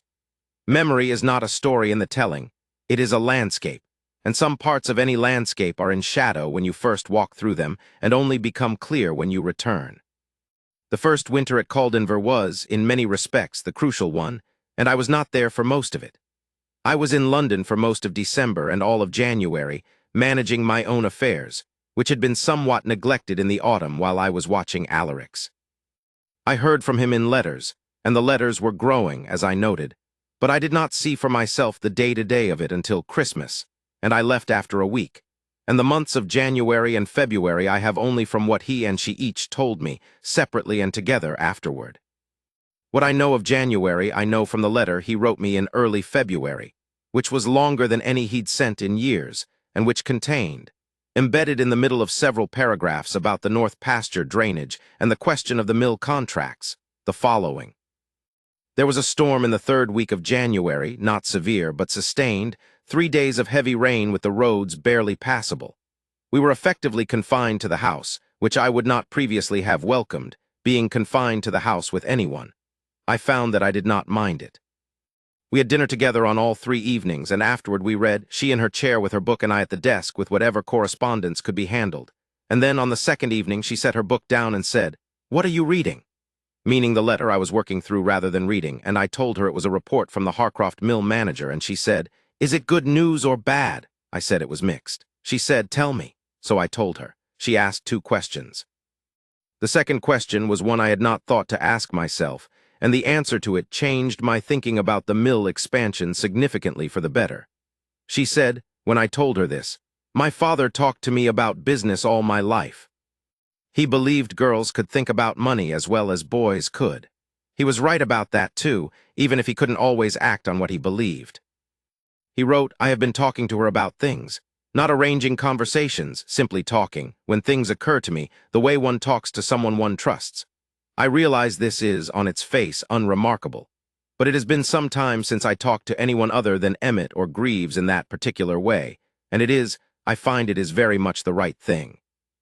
January, then, had been the month of the storm and the mill account and the discovery that he could simply talk to her. February I have from her, from a conversation we had in the garden in August, when she was telling me about the early months. February was the London house, she said. We went to London for the last 2 weeks of February. There were things that needed seeing to, and the season was beginning. I hadn't been to London since November when we met.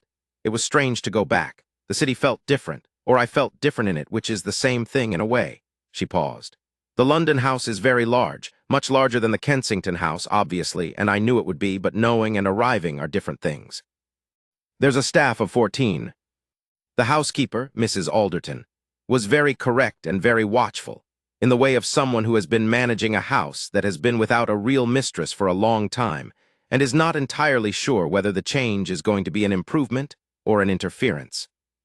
And I asked her to show me everything, she said.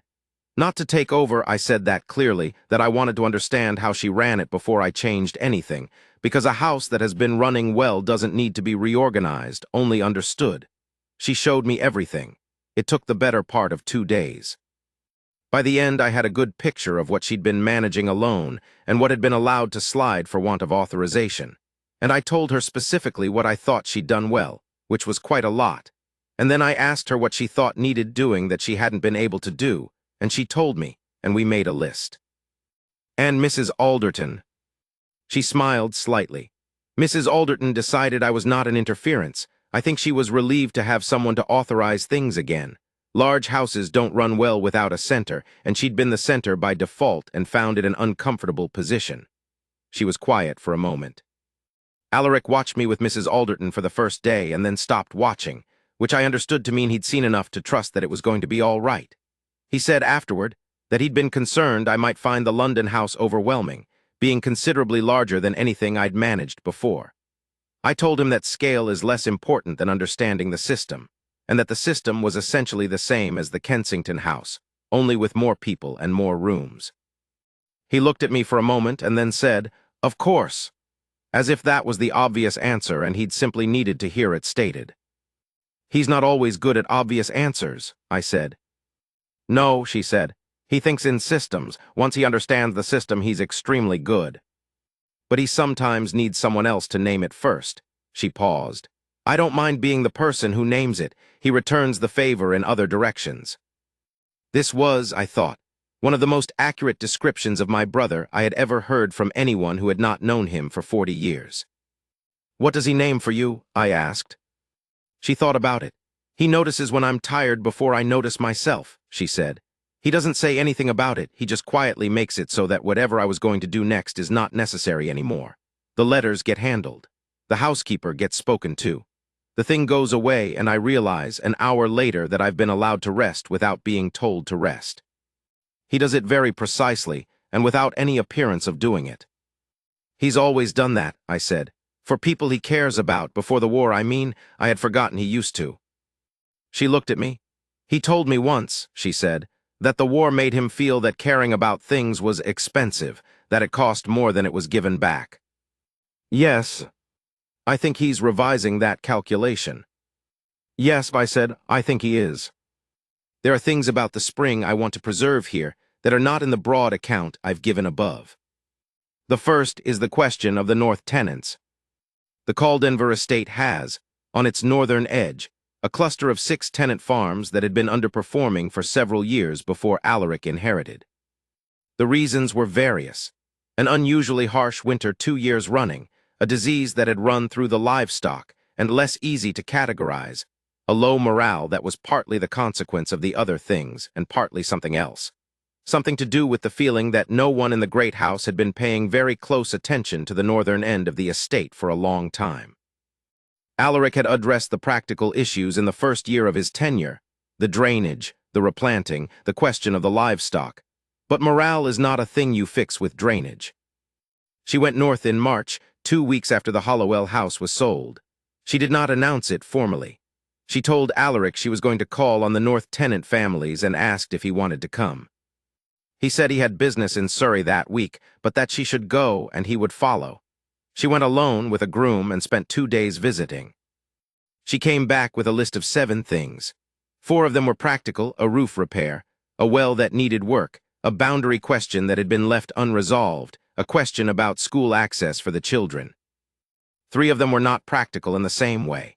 She had noted that 3 of the families had been through difficult losses in the past 2 years, that none of them had been visited formally since the previous duke's time, and that she wrote this very plainly in the report she gave Alaric. Several of the women had expressed, in the circumspect way of women speaking to a great lady they do not yet know, that they felt invisible. Invisible, he said, reading the report. Their word essentially, she said, not a complaint, an observation. They haven't had a visitor from the house since before your mother died, she said. The previous duke visited in his last year, I'm told, but regularly, no, not in several years. He was quiet for a moment. I should have gone north myself. You were doing 12 other things, she said, without reproach. And you went to the North Farms for the agricultural inspections, but the farms are not the families.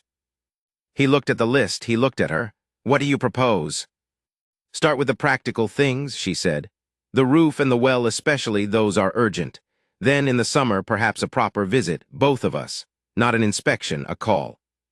Tea and an afternoon and asking after the children. She paused. It doesn't cost very much, and it would matter a great deal. They went north together in July when the shoulder had healed and the summer was well established. They stayed 2 days.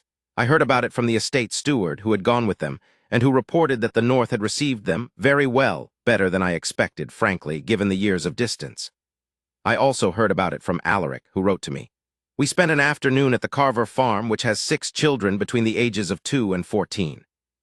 Wren spent an hour in the garden with the 3 eldest, looking at their vegetable plot. She knows a great deal about vegetables. I did not know she knew a great deal about vegetables. She told me afterward that she'd grown them herself in the Kensington garden as a girl, because it was something her father had let her do with her own small corner of the yard, and she'd never lost the habit of being interested in whether things were growing well. He wrote, she is good with people. She remembers what they've told her and asks about it the next time. The Carver eldest, a girl of 14 with good sense and a very straight back. She will do something useful with her life, I think. Wren noticed her particularly and asked her what she wanted to learn. The girl said she'd like to know about numbers, about how accounts work, and Wren said she would send her a book and write to her. She will. She did. The book arrived at the Carver farm the following week with a brief letter, and I know this because the Carver girl's mother wrote to the Duchess to acknowledge it, and the acknowledgement was, the housekeeper told me, a very nice letter indeed. The second thing from the spring I want to preserve is the question of the London House Library. The London House Library was a magnificent room, large windows, high shelves, a collection that had been built over several generations, but it had been organized at some point in the past by someone whose principle of organization I was never able to determine and eventually concluded had no principle at all. Books were on shelves, apparently by whim. Religious texts were next to hunting memoirs. Mathematical treatises were lodged between collections of poetry. The previous Duke, Alaric's father, had been a great accumulator of books and a less systematic filer of them, and the result was a library that contained riches that were effectively unfindable. She spent 3 weeks on the London House Library in March, working in the mornings before the social calls began. She did it with the same methodical intelligence she'd brought to the Caldenvere Library and the cellar records, not hurrying, making a system first and then applying it, consulting Alaric about specific books she wasn't sure how to categorize because categorization is, she'd told him, a philosophically interesting problem and not always as obvious as it seems. He'd found this amusing in a way he didn't quite hide. He'd started coming to the library in the mornings, ostensibly to work at the desk, and had found himself more often drawn into the categorization question than the desk work. We spent an hour, he told me, on whether the Farrington collection, it's a set of 40 volumes of natural philosophy, some published, some manuscript, should be shelved by date, which is how she had organized the rest of the natural philosophy section, or separately, since it's a collection and has an integrity as a collection. She said date was more useful to a general reader looking for a particular kind of natural philosophy at a particular period. I said the collection's integrity mattered, and that a reader looking at Farrington specifically would want to find all of it together. We argued about it for a time, and then agreed to shelve it as a collection, but with a note in the subject catalog giving its date range. You made a subject catalog, I said. She made a subject catalog, he said. I helped with the entries, it took 2 evenings. 2 evenings cataloging a library, I said. It's a very large library, he said, with the absolute seriousness of a man who does not see anything unusual about this. But here is the thing I know from that period. He started reading again, not the estate papers and the Lord's reports, which he had always read because duty required it. Reading, the reading that is done for its own sake, because the mind is interested and the attention is willing. She had found in the reorganization several books he had annotated in his 20s before the army that he had apparently forgotten he'd owned. She brought him one of them one morning, a philosophical text with his own marginalia in the margins, precise and engaged, and he had looked at it for a long time without speaking, and then he'd said, "I was 22 when I read this," and she'd said, "What did you think of it then?" And he'd said, "I'm not sure I still agree with the marginal note on page 47, and she'd said, "Show me." And they'd sat down and spent the afternoon reading it together. And I know this because he told me, and the way he told me was the way a man tells you about something he'd lost and found again, not with announcement but with a quality of quiet relief. The summer ball was in June, before the shoulder injury, which is why I can speak of it, and it was the first large formal occasion of that kind that the Duchess had hosted since the wedding. The Caldenvere Midsummer Ball was a tradition of some standing in the county, having been held every year or nearly for 60 years, and its absence in recent seasons had been noted. She revived it. She spent 6 weeks planning it, which I know because Alaric's letters during those 6 weeks had a quality of bemused pleasure in them, the pleasure of a man who is watching something being done extremely well and is not entirely sure when it got so far along. She had a vision for it, not the usual grand set-piece display, but something more genuinely festive, the kind of ball where people actually danced and talked and enjoyed themselves rather than positioning and observing. She had invited the usual county families, but had also invited the village musicians rather than bringing in the usual London ensemble, which was a decision that produced a ripple of county opinion, and then, on the night itself, undisguised delight. She had organized the supper as a collection of things that were excellent and plentiful, rather than elaborate and rationed. She had opened the conservatory off the ballroom for people who needed air, and had put chairs in it and light it warmly, because she noticed that large balls have many guests who want to rest and talk, but are left standing in overheated corridors. Alaric danced. I note this specifically because dancing was one of the things he had not done at any public function in the 14 months before the marriage. He danced with her first, in the opening set, which was correct and expected, and he danced in the way that he did everything physical, with precise, unhurried competence.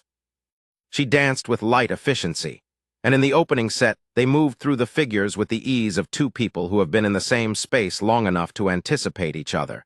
And the room, because these things are always observed, saw that this was a marriage that had found its footing. Then he danced with Lady Pembroke, because she was the senior lady present and protocol required it, and then with the vicar's wife, because she was a good dancer and he liked her.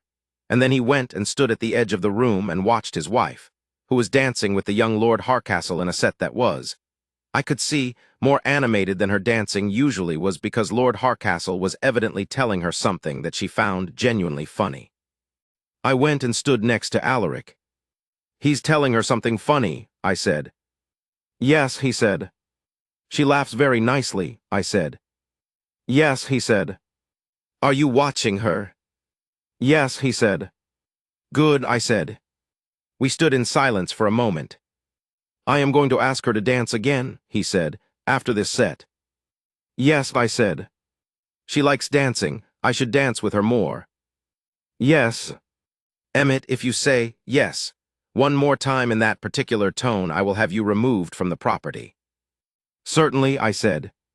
He went and danced with her again, in the middle of the evening rather than only at the beginning, which was not obligatory and which the room therefore noticed, and which she noticed too, because when he crossed the floor to ask her, she looked at him for a brief moment with that private, pleased expression, and then she gave him her hand. Later, when the ball was winding down and the remaining guests had gathered in the conservatory for the last of the supper, he found me and said, with the air of someone completing a thought that had been running for a while, "She has made this house what it ought to be." "Yes," I said. He gave me the look. "Indeed," I said. He almost smiled. "Good night, Emmett." "Good night." The recovery from the shoulder injury in June extended, in the end, to nearly 4 weeks, because Alaric is a man who applies himself seriously to everything including rest when he is persuaded that rest is necessary. And she was very persuasive about the necessity of rest, and not persuasive in the way that makes a man feel managed, but in the way that makes a man feel that the case for rest has been made on the merits, and he can in good conscience agree with it.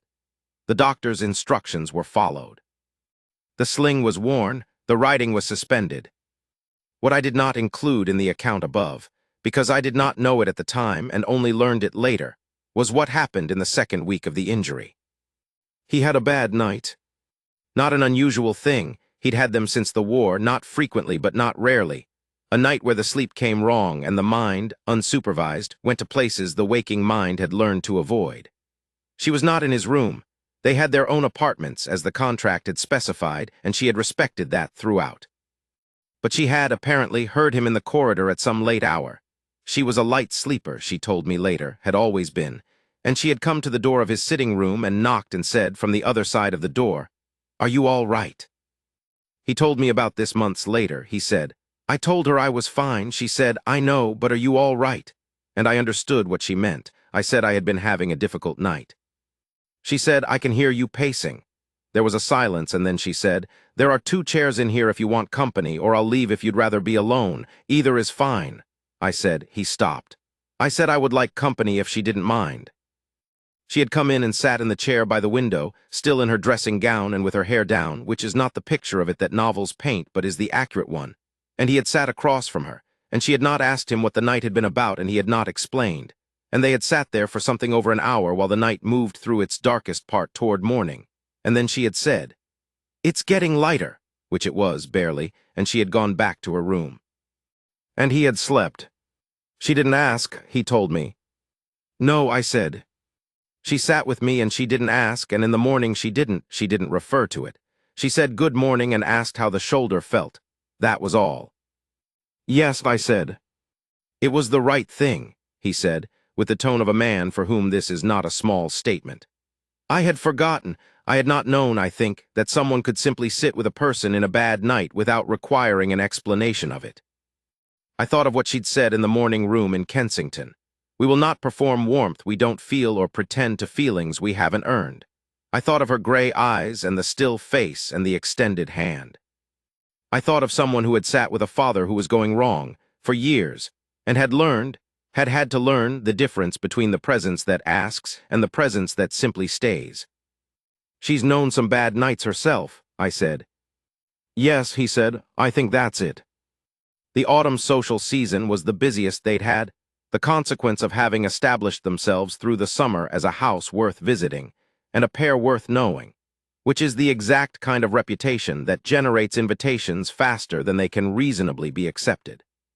She managed the calendar with characteristic precision, deciding which things were genuinely valuable and which things were valuable only in the sense of being expected, and she did this in consultation with Alaric rather than on his behalf, which was the distinction that mattered.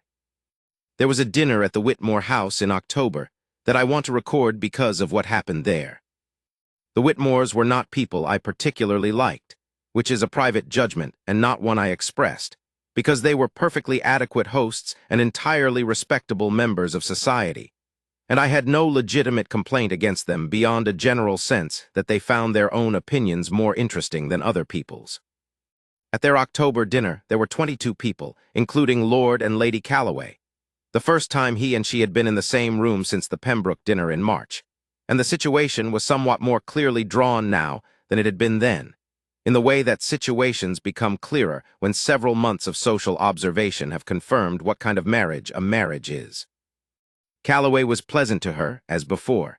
He was also, which I observed, somewhat more careful than before, as if the previous dinner had taught him something about the limits of pleasantness as a social tool. He spoke to her once, briefly, about a charitable committee she had apparently been involved in establishing the previous month. She'd been active in the business of getting proper educational materials to village schools across the county, which was not a grand project, but was a steady one. He asked about it with what appeared to be genuine interest. She answered him honestly and briefly and without warmth, and then turned the conversation to his wife, who was also on a charitable committee and whose work she spoke of with specific and evidently researched praise, which had the double effect of being genuine and of making the conversation about Lady Calloway rather than about Calloway himself. Alaric had been across the room. He had watched, I could tell, with the peripheral attention he had for things that touched his wife's ease. He came to find me afterward during the interval. "Calloway," he said. "Entirely unremarkable," I said. "She managed it with her usual efficiency." "Yes," he said, "I know I was watching." "I know you were watching." He was quiet for a moment. "I find I dislike the man," he said, in the tone of someone who does not usually bother to dislike people and is mildly annoyed by the exception. "He behaved perfectly well this evening," I said. "He behaved adequately this evening," he said, with the precision of a man who knows the difference. "Which is not the same thing." "No," I said, "but it's all you can fault him for." "I don't intend to fault him for anything," he said. "I simply find I dislike him.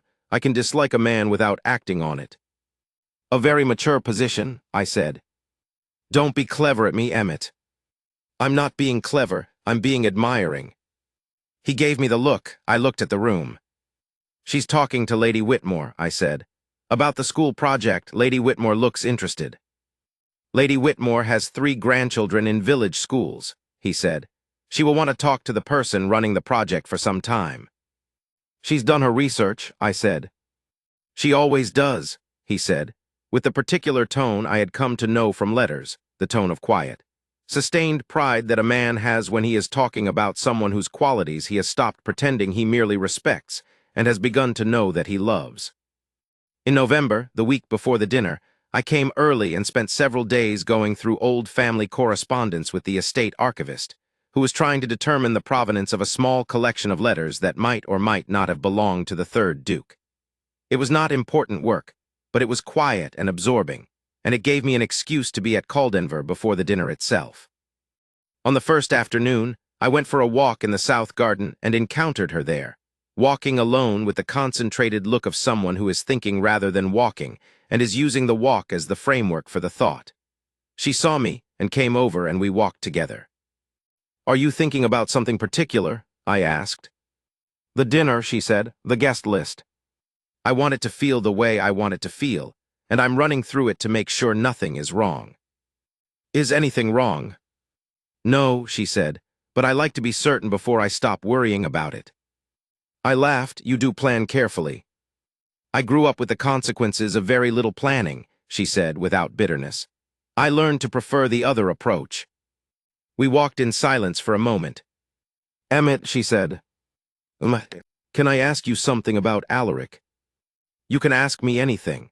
I may or may not answer honestly, depending on whether honesty seems in everyone's best interest." She smiled. "Did he used to talk before the war? I mean, was he expressive? Did he tell people what he thought?" I considered this. "He was never expressive in the conventional sense," I said. "He didn't make speeches or announcements, but he was engaged. He talked with people who interested him in the way he talks with you, precisely, attending carefully to what they said, asking the question that was actually in the center of the matter. He was good company. He was present." "And the war changed that?" "The war closed him," I said, using her word. "He came back and he was still all of those things in potential, the intelligence, the precision, the capacity to be interested in things, but all of it had gone inward. He was applying it only to the things he felt safe applying it to. The estate, the lords, the things where the outcome could be managed and the risk was not personal." She was quiet for a moment. The November garden was bare and clear, the cold air sharp, the sky the pale blue of a fine winter day.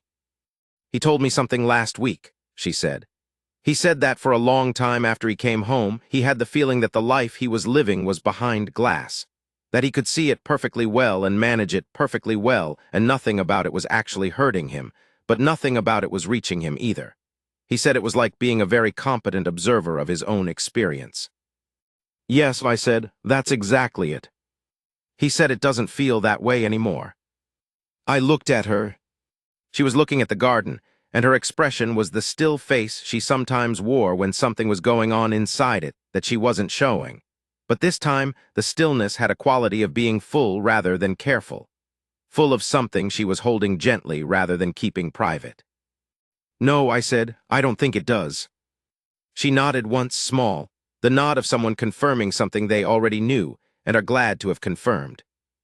We walked back to the house together in the easy silence I had come to associate with the best kind of company, the kind that doesn't need to fill every moment with sound. And when we got to the door, she said, "Thank you, Emmett," and went in, and I stood in the cold air for a moment before following.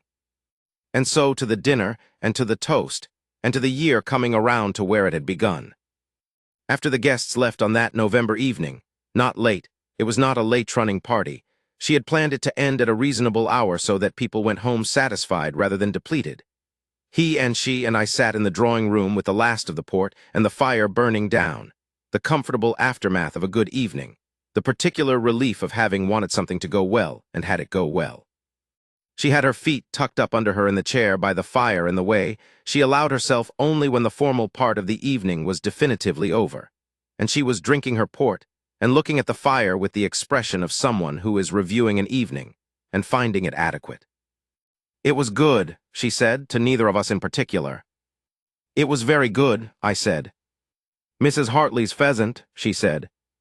"Extraordinary," I agreed. "Greaves ate 4 portions," he said. Greaves always eats 4 portions.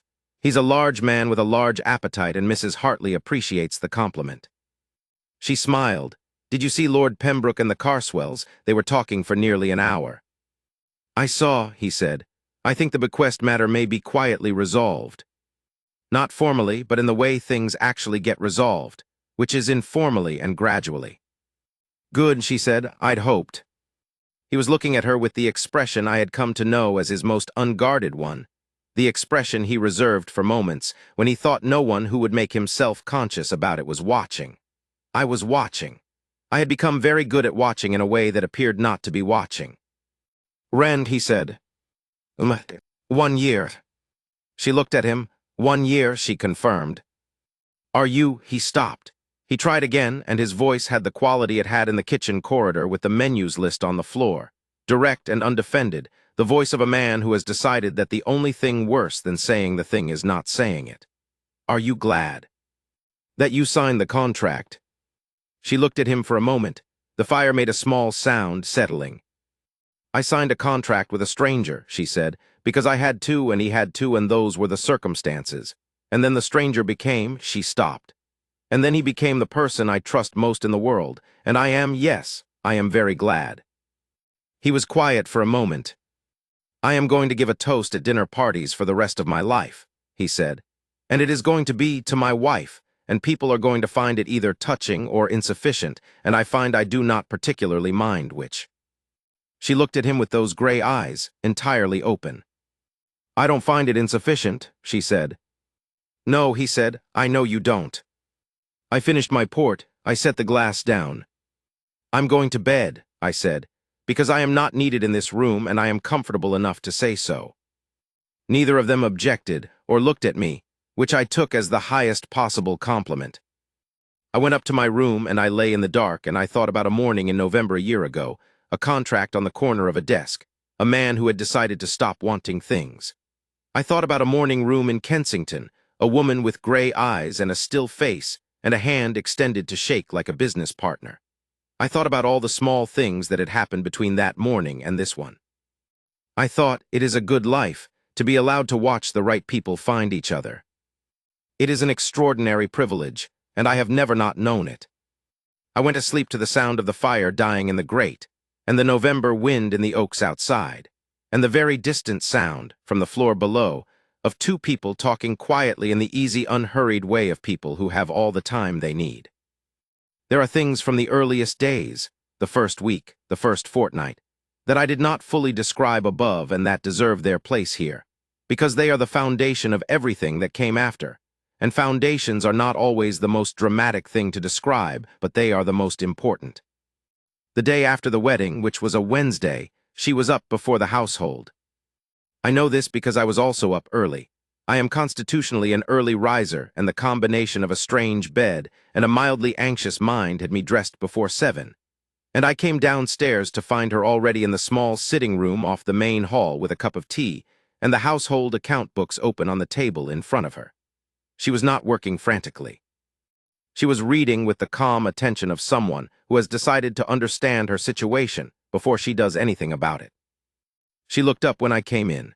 "Good morning, Lord Ashworth. Tea is on the side table. The kitchen fires have been lit for an hour, so the water's properly hot." "You were up earlier than me," I said. "I'm always up early," she said. "I find the first hours of the day are good for thinking before anything has had a chance to interrupt." I poured my tea and sat down. "What are you reading?" "The household accounts from the past 2 years," she said. "Mrs. Hartley keeps them very clearly. I wanted to understand what the household actually costs before I had any conversation with her about it." "Sensible." "I think so. It seems to me that a great many new mistresses walk into a house and immediately begin making changes based on what they imagine the household should look like, without first understanding what the household already is. That's how you upset things that were working." She turned a page. "Nothing here is alarming. A few places where I can see money going to things that probably don't need it anymore. Some of the London supplier arrangements seem to be from an earlier period when the household was larger, but nothing that requires urgency. I'll speak with Mrs. Hartley in a few days, when she's had a chance to see that I'm not going to come in and overturn everything immediately." "You're very strategic," I said. "I'm practical," she said. "Strategy sounds like calculation. This is just paying attention to how things work before you try to change them." I drank my tea.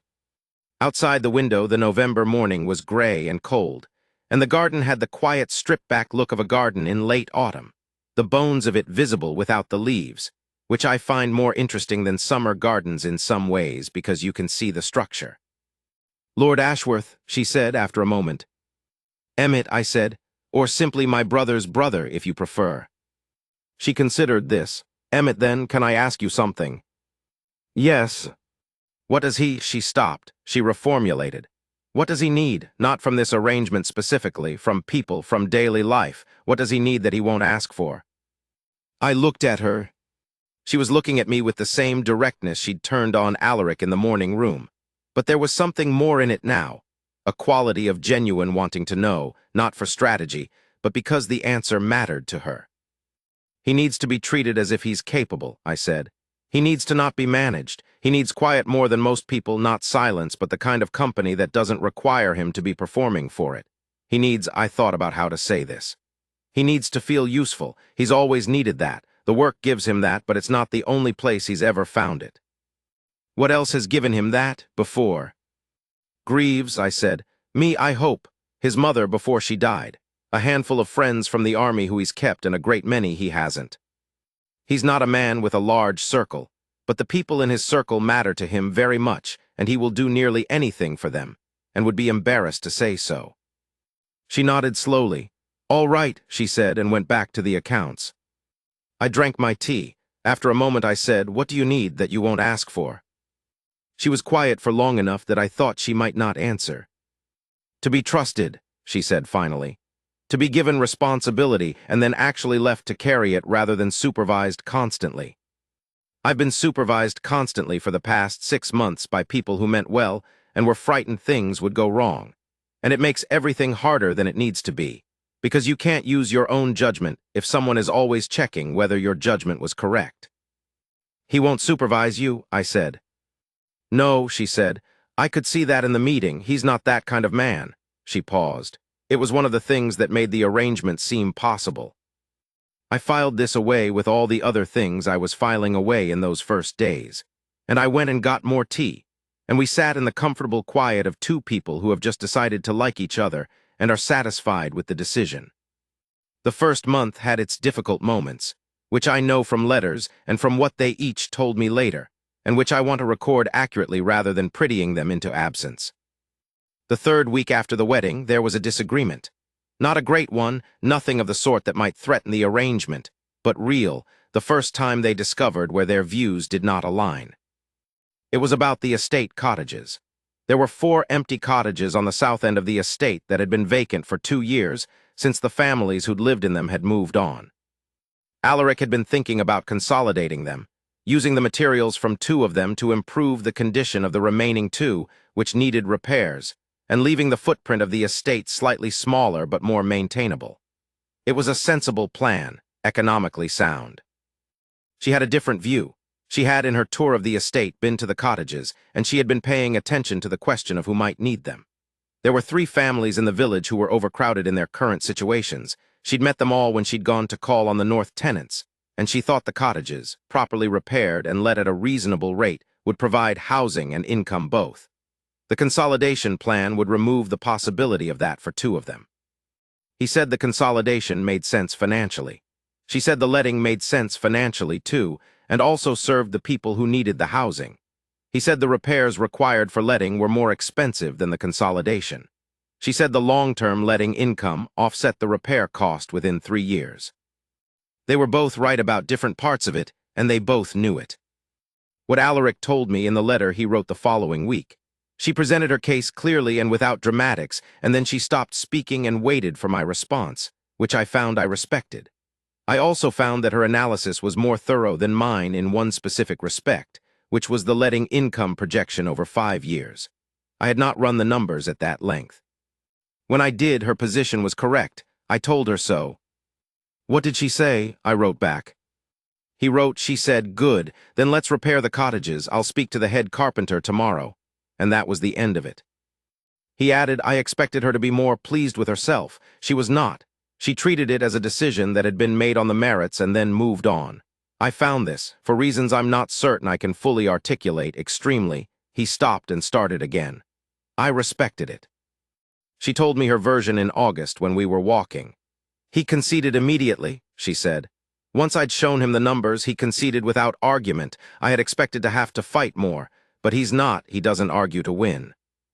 He argues to find the right answer, and when he finds it, the argument is over. Is that what you expected? I said. I hoped, she said. It's what I hoped. Cottages were repaired. The 3 families moved in the following spring.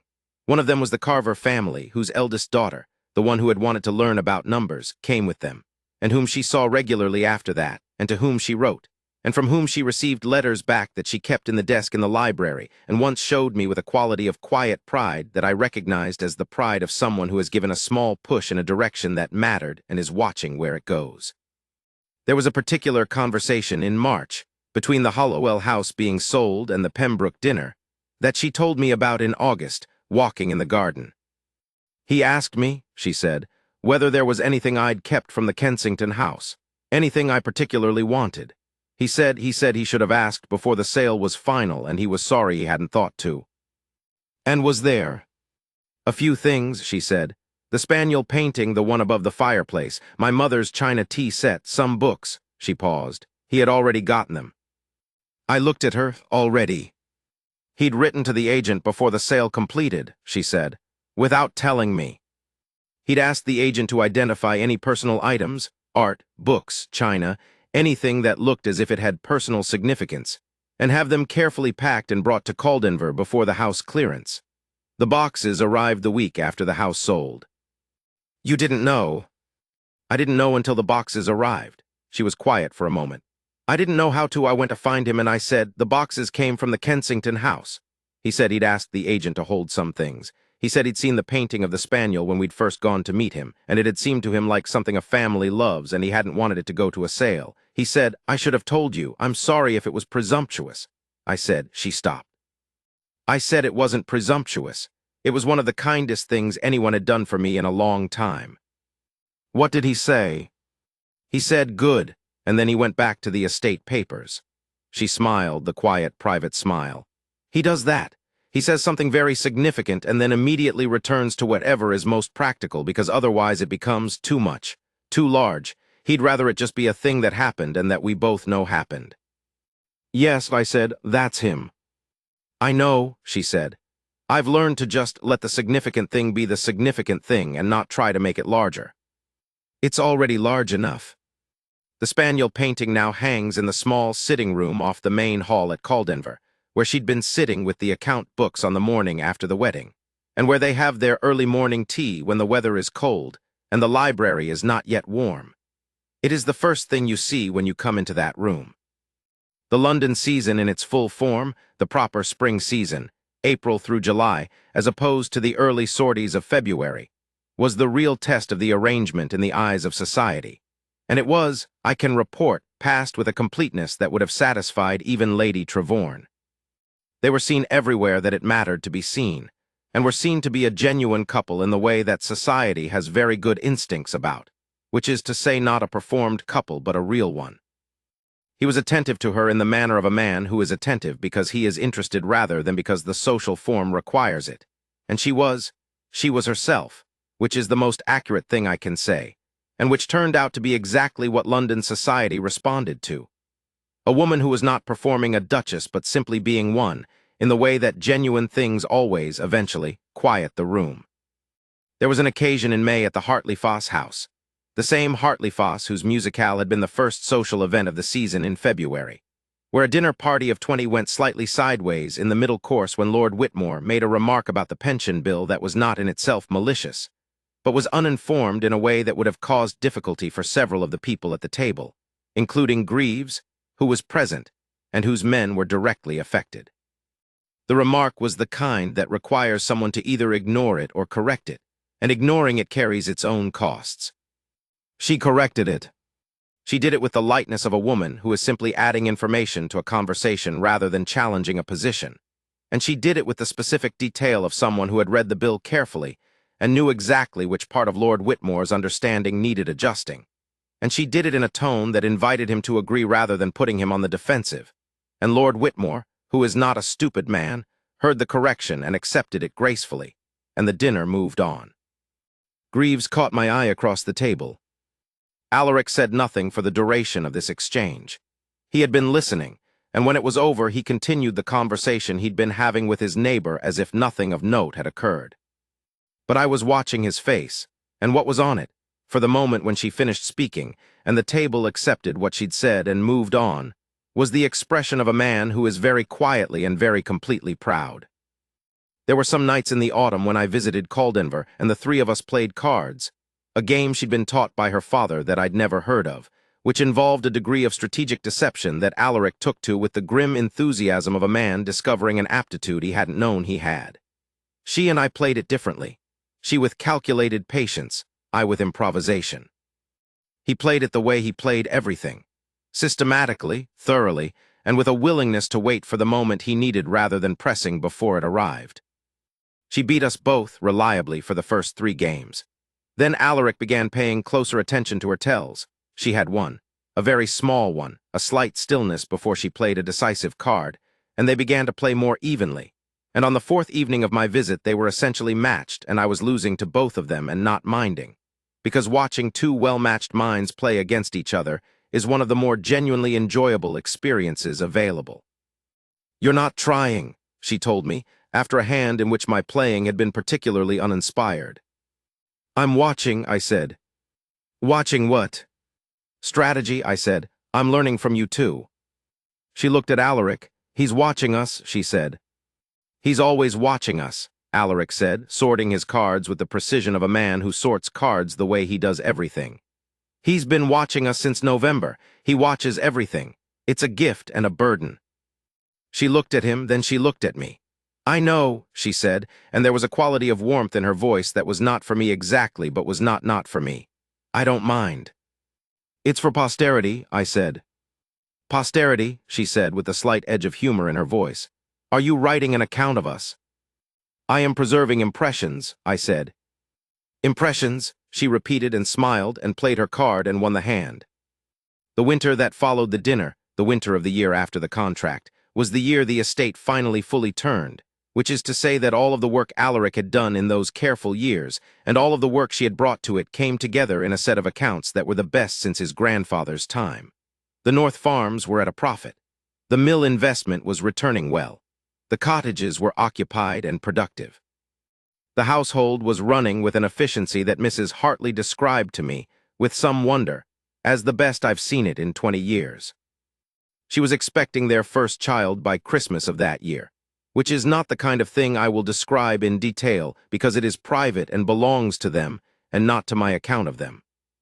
What I will say is this: he was frightened, in the particular way of a man who has decided that loving things is a risk and is confronted with loving something additional. and who has not yet fully relearned how to live with the exposure of it. And she knew he was frightened, and she did not require him to pretend otherwise, and she told him, in the plain, direct way she told him everything, that she was also frightened, and that being frightened together was considerably better than being frightened separately. He told me about this conversation in a letter. He wrote, "She said, 'I'm frightened too, and I think that's right. It means we understand what it means.' I told her I was not accustomed to understanding what things mean before they happen. I am more accustomed to understanding what things meant afterward. She said, 'I know, but this is the kind of thing you understand before because it's too large to wait for afterward.' I thought about this for a long time." He wrote at the end, "I am glad to be frightened with her rather than composed alone." The child was born the following spring, a girl, strong and dark-haired and emphatic in the way that announces itself early and doesn't change. He held her with the precise care of a man who is aware that he is holding something that cannot be managed or organized or approached systematically, and that this once, entirely fine. She watched him from the bed with an expression I could not name, and that I have not tried to name since, because some expressions belong only to the moment in which they occur. She named the child. He had said she could choose, and she had chosen, and the name was her mother's name, and when she told him what she'd chosen, he had been quiet for a long moment, and then he had said, "Yes, that's right," in the voice of a man who has been given something he did not know he was going to be given and finds it is exactly what was needed. I will not tell you the name. It belongs to her and to them and to the years that followed, which were many and good, and not mine to fully report. What I will tell you is that the child grew up in a house that was warm in the way I have described, structurally warm, the warmth of a household that has found its shape and knows it, and that she grew up watching two people who treated each other with precision and honesty, and the kind of devotion that doesn't perform itself because it doesn't need to. I visited often, as I said. I was there for many Christmases and many summers and many evenings of cards and many afternoon walks in the November garden and many mornings in the library with the coffee and the papers. I watched the years do what years do to people who are well suited to each other and know it. They deepened rather than diminished. They added to rather than wore away. The arrangement that had begun as a practical solution to a legal problem became not a love story in the way of stories, not a sweeping thing that announced itself, but something quieter and better than that. Two people who had come to each other without expecting anything and had found, in the not expecting, something that had all the time in the world to grow. He retired from active participation in the Lords in his early 50s, though he continued to write and to correspond and to involve himself in the questions he cared about, which were the questions of what society owes to the people who have given it their years and their bodies and their futures, and has not always been reliable about paying the debt. She remained actively engaged in her school committee work and her correspondence, and later, in a small charitable trust, she and the Carver girl, who grew up and did indeed do something useful, becoming a teacher and then a headmistress of a school in the north of the county, established together for the education of girls in the agricultural districts. The East Wing sitting room remained her morning room for 40 years. The spaniel painting remained on the wall of the small sitting room off the main hall for 40 years. The marmalade was always on the table at breakfast. He died in his early 70s in November, which was the month of the contract and the month of the dinner, and had always seemed to belong to them in particular. He died in the sitting room with the morning light coming through the window, not the right angle for November, a little flat and pale, but present with her in the chair across from him and the Carver girl, the headmistress, sitting in the corner, because she had been there that week for other reasons and had stayed when it became clear she was needed. He said nothing at the end that I am going to report, because what he said was hers and not mine to give. She told me afterward that he had been in no pain, and that he had been, to the last, entirely himself. She lived 7 years after him in the house, with the children who visited and the grandchildren who ran in the garden the way children run in gardens when the garden is safe, and the adults watching it are glad. She died in the same month, 7 years later, November again, in the same sitting room, which I have come to think of as the room where the light comes in 2 feet east of where it was originally supposed to, because she was right about the window, and the light was better for it. I am an old man now, writing this account from memory and from letters, from his letters in my desk drawer and her occasional notes that were brief and clear, and always said exactly what they meant. I have been writing it for some weeks, in the mornings, in the room I use for writing, which has a window that faces east and gets the morning light earlier than most of the house. I think about the morning room in Kensington, the worn house, the spaniel painting over the fireplace, her gray eyes carefully still and the hand extended to shake. I think about the contract on the corner of the desk. About his voice, "It's a practical matter, Emmett." I think about the marmalade. I think, yes, it was practical once and then it became everything else. I think that is, in the end, the only story. Let me go back once more to the London season, because I spent it more fully than I described, and there are things in it that deserve their proper weight. The Caldenvere house in London is on the north side of a quiet square, old stone, large windows, the kind of house that absorbs the noise of the city without giving any back. It had been, as I noted, somewhat understaffed and underattended in recent years, and she had addressed this in the 3 weeks she'd spent there in March before the season proper began, working through the household in the methodical way that was by then entirely characteristic. By April, it was a house that felt inhabited in the fullest sense of the word. The guest rooms were ready. The lamps were properly maintained. The dinner table, when she had it laid, looked exactly as a dinner table in a house of that standing ought to look, not extravagant, not trying to prove anything, simply correct. The social obligations of the London season are considerable, and I am not going to enumerate them all, but I want to describe a handful that stay with me because they tell something about who they each were, individually and together. There was an afternoon at home that she held in May, which is a thing duchesses hold when they want to establish a particular quality of conversation in their house, and invite the people they find genuinely interesting rather than the people they are expected to invite. She had thought carefully about the guest list.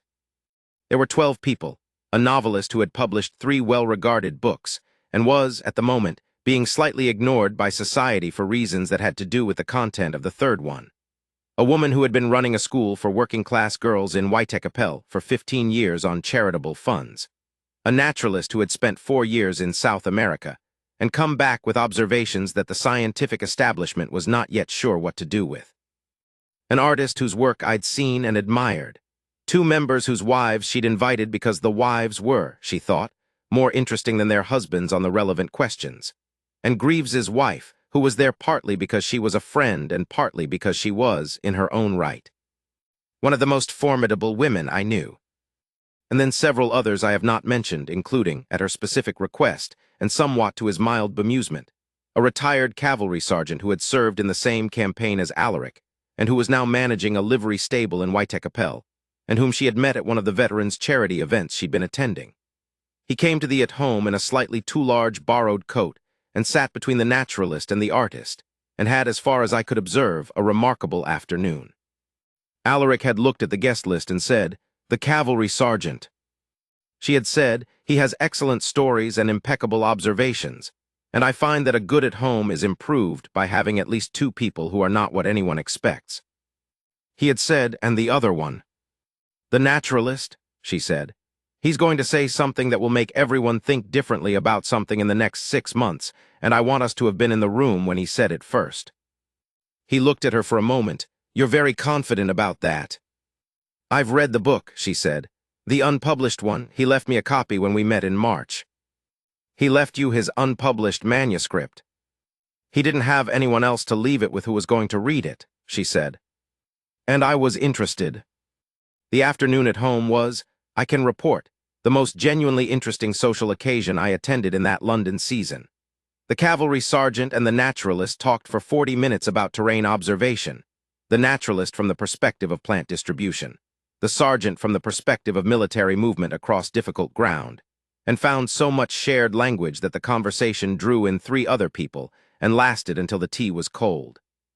The novelist and the school superintendent talked for an hour, and I learned later that this conversation resulted in the novelist donating half the royalties from her 4th book to the school, which was not something that could have been predicted, but which, given the conversation I partially overheard, seemed logical. Alaric circulated. He was good at this when he put his mind to it, because his method was the same as hers. He asked questions and then listened to the answers, and the questions he asked were always the ones in the center of the matter, the ones that told the person being asked that someone had understood what they were actually trying to say. By the end of the afternoon, he had been in extended conversation with the cavalry sergeant, the naturalist, and the artist, and I could see in each case the particular quality of attention he gave to things that interested him. The interest that had been locked away for 14 months and was, now, reliably present. She came to stand next to me for a moment in the middle of the afternoon, having completed a circuit of the room. "It's going well," I said. "I think so," she said. "The naturalist has found his audience." I looked across the room, where the naturalist was now holding court in a corner that had expanded to include 6 people. "You planned for that." "I planned for the possibility of it," she said. "Planning for certainties is easy. The interesting planning is for possibilities." "You think in these terms all the time," I said. "The possibilities." "My father didn't," she said simply. "He thought in terms of what was already established. It was one of the things that made his later years difficult. He couldn't adapt to possibilities because he'd only ever planned for certainties." She paused. "I decided early on that I would rather live with the uncertainty of possibilities than the false security of certainties." "Alaric thinks in certainties," I said. "He thinks in systems," she said. "That's different. A system can accommodate new information. A certainty can't." She looked across the room to where he was still talking to the cavalry sergeant, both of them looking at something the sergeant was sketching on a piece of paper, a landscape, it appeared, which the cavalry sergeant was annotating to show the sightlines. "He's good at this," she said. "At adjusting the system when the information changes. It's why the estate has turned around. He started with what was there and adjusted for what he found." "And us," I said, "this arrangement." She smiled at the room rather than at me. "He started with what was in the contract and adjusted for what he found," she said. "Yes. That's exactly it. The question of the pension bill deserves its full weight, because it was the thing he had cared about most consistently in those years, and the thing in which her assistance had been most consequential. The bill had 3 readings and 2 revisions, and an extended committee stage that stretched through the summer into the autumn. And in each of these stages, there were people who needed convincing or reassuring, or, in some cases, simply informing, because a surprising number of the members who sat on the relevant committees had not actually read the bill's provisions in detail and were working from summary and impression. She was, by the middle of the process, one of the 3 or 4 people in London who knew the bill as well as its principal authors, and she used this knowledge with the quiet effectiveness she brought to everything. She did not lobby. That is not quite the right word.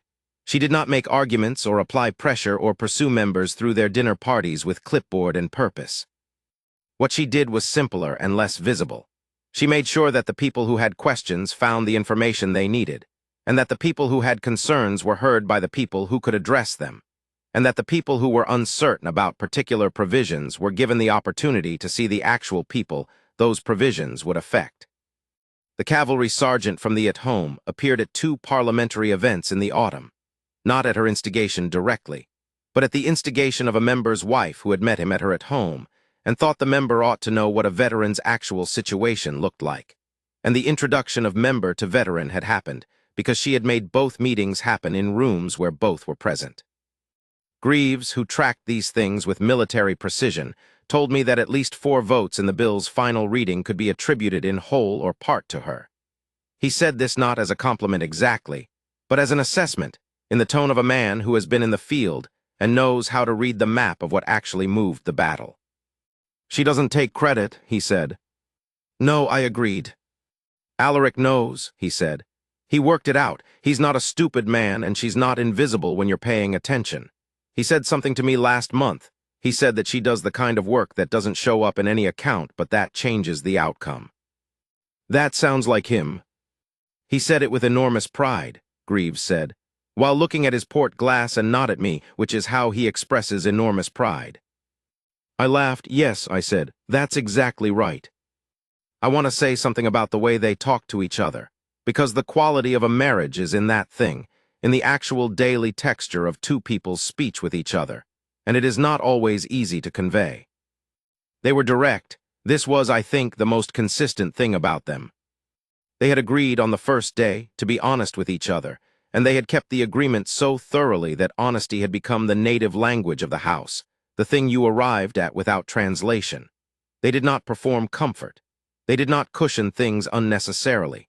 They did not have the kind of conversations that are really arguments that haven't decided to be arguments yet. What they had instead was precision, the habit of saying the actual thing, the habit of asking the actual question, the habit of listening to the answer rather than to the answer they expected. I noticed this in small moments as often as in large ones. There was an evening in October when she asked him directly whether he had been sleeping well because he looked tired, and she wanted to know if the tiredness was ordinary or the other kind, the kind from the bad nights. He told her it was the other kind. She said, "Has it been very often this week?" He said 3 times. She said, "Do you want to sit up? We can sit in the library and I'll read and you don't have to sleep." He said, "That would help." They sat in the library for 2 hours, her reading and him working through correspondence in the way he did when he needed to give his mind something to do so it couldn't go to the places it went at night.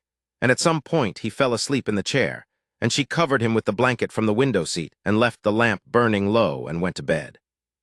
He told me about this later. He said, "She never made it more than what it was. She asked the question, got the answer, and responded to the answer. She didn't treat it as an event, as something requiring discussion or management. She treated it as a thing that sometimes happens and that can be helped with company and a lamp and a blanket.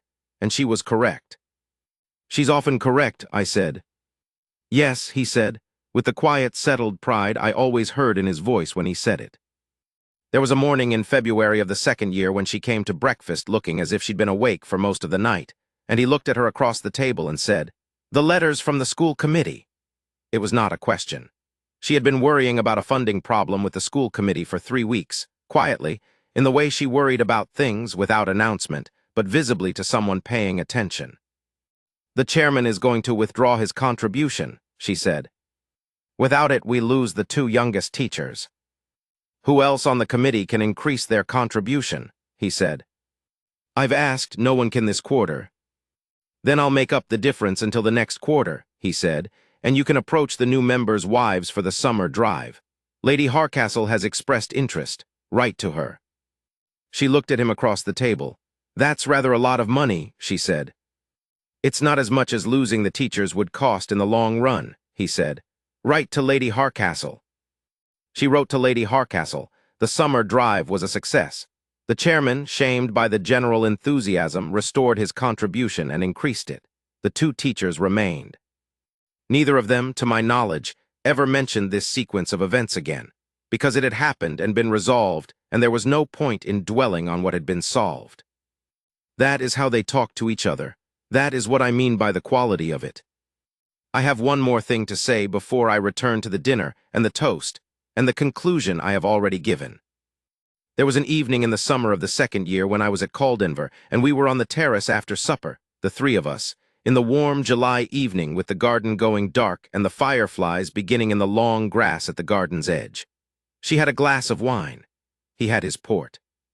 I had the particular satisfaction of a man who has watched something good come to its proper form over the course of a year, and is now sitting in the warmth of it.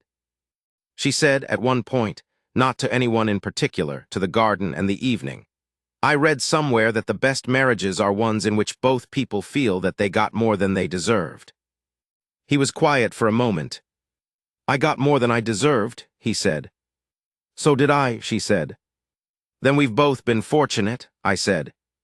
"Extremely," she said. "Enormously," he said. We sat in the evening for a while longer, not talking, and the fireflies moved in the long grass, and the last of the light left the sky, and the stars came out one by one, and somewhere in the oaks an owl began calling, and neither of them moved to go in, because neither of them needed to be anywhere but where they were. That is the image I have kept clearest in all the years since.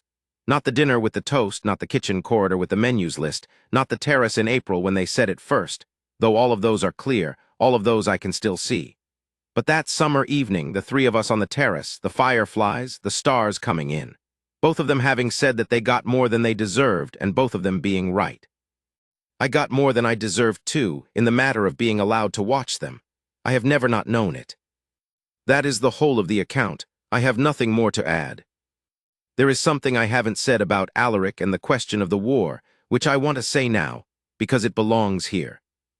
He never spoke about it extensively. Not to me, not to anyone, not even to Greaves, who had been there. The war had its nightmares and its silences and its particular quality of locked-away damage, and most of that damage he had dealt with in the only way he knew how, by organizing around it, by building the estate work and the pension bill work into a structure that gave the day its shape and the mind its discipline, and left less room for the things that had happened to force their way forward into light. It was not ideal. It was not healing, exactly. It was management, and management worked, and it had kept him functional through the 14 months before the contract. What she did, what I want to say clearly about what she did, was not heal him. I want to be careful about this because the stories people tell about such things tend to fall into that shape. The damaged man, the woman who heals him, the love that restores what was lost. That is not quite right. She did not heal him. She did something different. She made it possible for him to do the healing himself. There is a distinction there that matters. What she provided was the conditions, the company that did not require him to perform wellness, the honest speech that made pretense unnecessary, the practical work they did together that gave him something to be competent for that was also something to care about, the presence in the bad nights that asked nothing and stayed anyway, the intelligence that matched his so that he was never managing her, always alongside her, which meant his own intelligence had room to be what it was rather than being used to carry someone who couldn't carry herself. All of these things created around him a space in which he could begin to open the locked-away places without being afraid of what they would find when he did, because he was not alone with them. He did the opening, that was his. He made the choice slowly and without drama, and in the particular way he made all his choices systematically when he was certain with the full weight of his attention. He chose to let her matter to him. He chose to let the estate matter. He chose to let the future be a real place he intended to occupy rather than an abstract concept he was managing. Those choices were his. She only made them possible by being, consistently, exactly what she was. She told me once we were walking in the kitchen garden in October the second year, pulling the last of the summer vegetables because the first frost was coming. She told me that she had not understood before Caldenvere what it felt like to have someone trust you, really trust you. My father trusted me, she said, in the early years before the debts, and I had friends I trusted and who trusted me. But this, she stopped and pulled a stubborn late carrot from the bed. This is different. He trusts me with his actual interior. Not with tasks or decisions or responsibilities, he trusts me with the inside of things. What he thinks before he's finished thinking it. What he worries about. What he doesn't know. He comes to me with it before he has the answer, not after, and that, she held the carrot and looked at it. I don't have a word for what that means to me. It means he loves you, I said. Yes, she said, but it's more specific than that. Lots of people love people without trusting them with the inside. This is he has decided that I am the person he is inside with, that the inside is mine too. That's, she was quiet for a moment. That's a larger thing than love almost, or it's the thing that love actually is underneath the word. I thought about this for a long time afterward. I think she is right. The thing that love actually is underneath the word is the decision to let someone be inside with you. The decision to stop performing your own life and just live it in someone's presence without the performance. He had made that decision. She had made it too. That was the thing that the contract had accidentally created and that they had chosen to sustain, and that had made everything else possible. One more scene from the summer of the second year, because it is the one that I think about most often when I want to remember what they were at their best. We had taken the carriage into the village for the harvest festival, which she had suggested attending as a household, and which he had agreed to with the promptness of a man who does not need convincing about the rightness of a thing. The harvest festival was a village affair, nothing grand, nothing formal, tables set in the green with things people had grown and baked and made. A band of musicians from the village and two from the next village over. Children running and getting in everyone's way in the cheerful manner of children at events designed for adults who remember to leave them room to do it. She was in her element, not in the way of a great lady presiding. She had brought a basket of things from the Caldenvere kitchen, and she put it on a table with everyone else's, and she walked through the festival with the same interested attention she gave to everything, stopping to look at the preserved fruits and the enormous marrows and the prize pigs with genuine interest rather than performed admiration. He was with her, and this was not nothing. Alaric in a social setting, particularly an informal one with strangers, had always been the man who stood at the edge and observed, not from coldness, but from the habitual wariness of someone who finds large groups of people with no clear structure slightly exhausting. He was standing at the edge initially, in the way of old habit, and then she found him there and simply looped her arm through his and pulled him back into the middle of things. And he let himself be pulled. And by the middle of the afternoon, he was talking to the head farmer about the harvest yields with the ease of a man who is having a conversation he is genuinely interested in, which he was. There was a moment, I was watching from near the musicians, where the music was good and the cider was better. There was a moment when the dancing started, and she looked at him and said something, and he said something back. And then she took his hand and they went and danced, not in the formal style of a ballroom, but in the entirely different and considerably more enjoyable style of people dancing on a village green at a harvest festival. Which is to say, with cheerful imprecision and no particular attention to form, and a great deal of natural grace that form tends to suppress anyway. I could see his face while they danced. He was not thinking about the estate or the lords or the pension bill or the north pasture. He was not managing anything. He was not performing anything. He was simply there, on the green in the afternoon, dancing with his wife. And the look on his face was the look of a man who has arrived somewhere he did not quite believe he was going to arrive. I have described his happiness as structural, which was the word he used and which is accurate. But it is also, in those moments, simply visible. It is on his face in the way that things are on a face when there is no reason to hide them. She put it there, or she made it possible, or she found it already in him and gave it a place to be. I don't know which of those is most accurate. I suspect all three are true in different proportions at different moments, and the mixture varies, which is probably the most honest thing you can say about how one person and another person make each other what they are. They came off the dancing with the particular quality of people who have been doing something enjoyable and know it. She was laughing at something he'd said. He had said something dryly self-deprecating about his precision with the footwork, I gathered, which was the kind of joke he made only when he was entirely comfortable. He looked almost young, which he was not even then, but which was the right word for the quality of it, lightened, relieved of the weight of something. She said something else, and he said something back, and they laughed together, both of them, which is the thing I want to keep, the two of them laughing together on the village green in the August afternoon, which is not a grand moment and not a literary one, but is exactly the moment that tells you everything you need to know. That is the marriage, not the contract, not the dinner, not the toast, not any of the moments I have described that have the quality of scenes in stories. It is the village green, the festival, the dancing with imprecise footwork, the shared laugh, the ordinary afternoon in a life that had found its shape and was living in it. That is all, that is the story. I am an old man with a good desk and a window that faces east and the letters in the drawer, and I have written what I know and what I saw and what they each told me, and the sum of it is this. They came to each other as strangers under contract, and they left each other, decades later, as the people each of them most trusted in the world. And the distance between those two things was traveled not in grand gestures, but in small ones, in honesty, in marmalade, in a library reorganized, and a spaniel painting retrieved, and a set of windows moved 2 feet east, in a hand covered by another hand on the handle of a teacup. In a November evening, and a summer village green, and a long lifetime of ordinary mornings in a room with the right light. I am grateful to have watched all of it. There is not a day I forget that I was there. A note on Greaves before I am fully done. He came every year. He came for the house party in April, and for Christmas if his own family obligations allowed, and for the occasional long summer weekend when the fishing on the Caldenvere stretch of the river was good, which he claimed was the reason, and which was never the only reason. He and Alaric were one of those male friendships that do not require maintenance in the conventional sense. They could go months without contact and pick up, when they did meet, as if no time had passed, which is the truest test of that kind of friendship. What changed in the years after the marriage was that Greaves and she also became friends. Not the same kind of friends as Greaves and Alaric.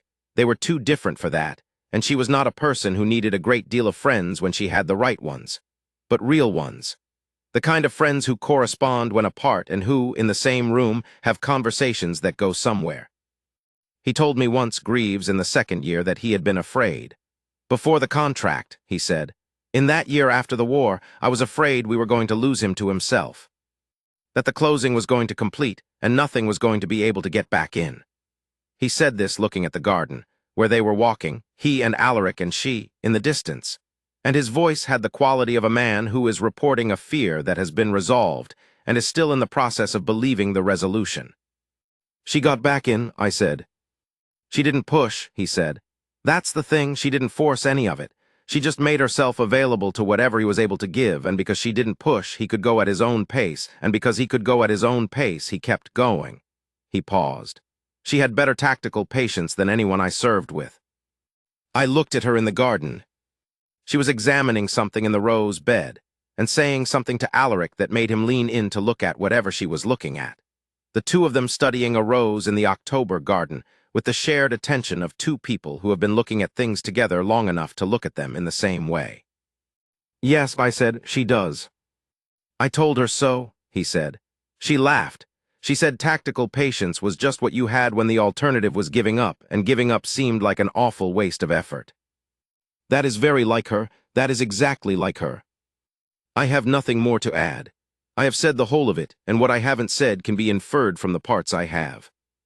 She asked him to be honest. He agreed. They kept the word, everything else is a consequence.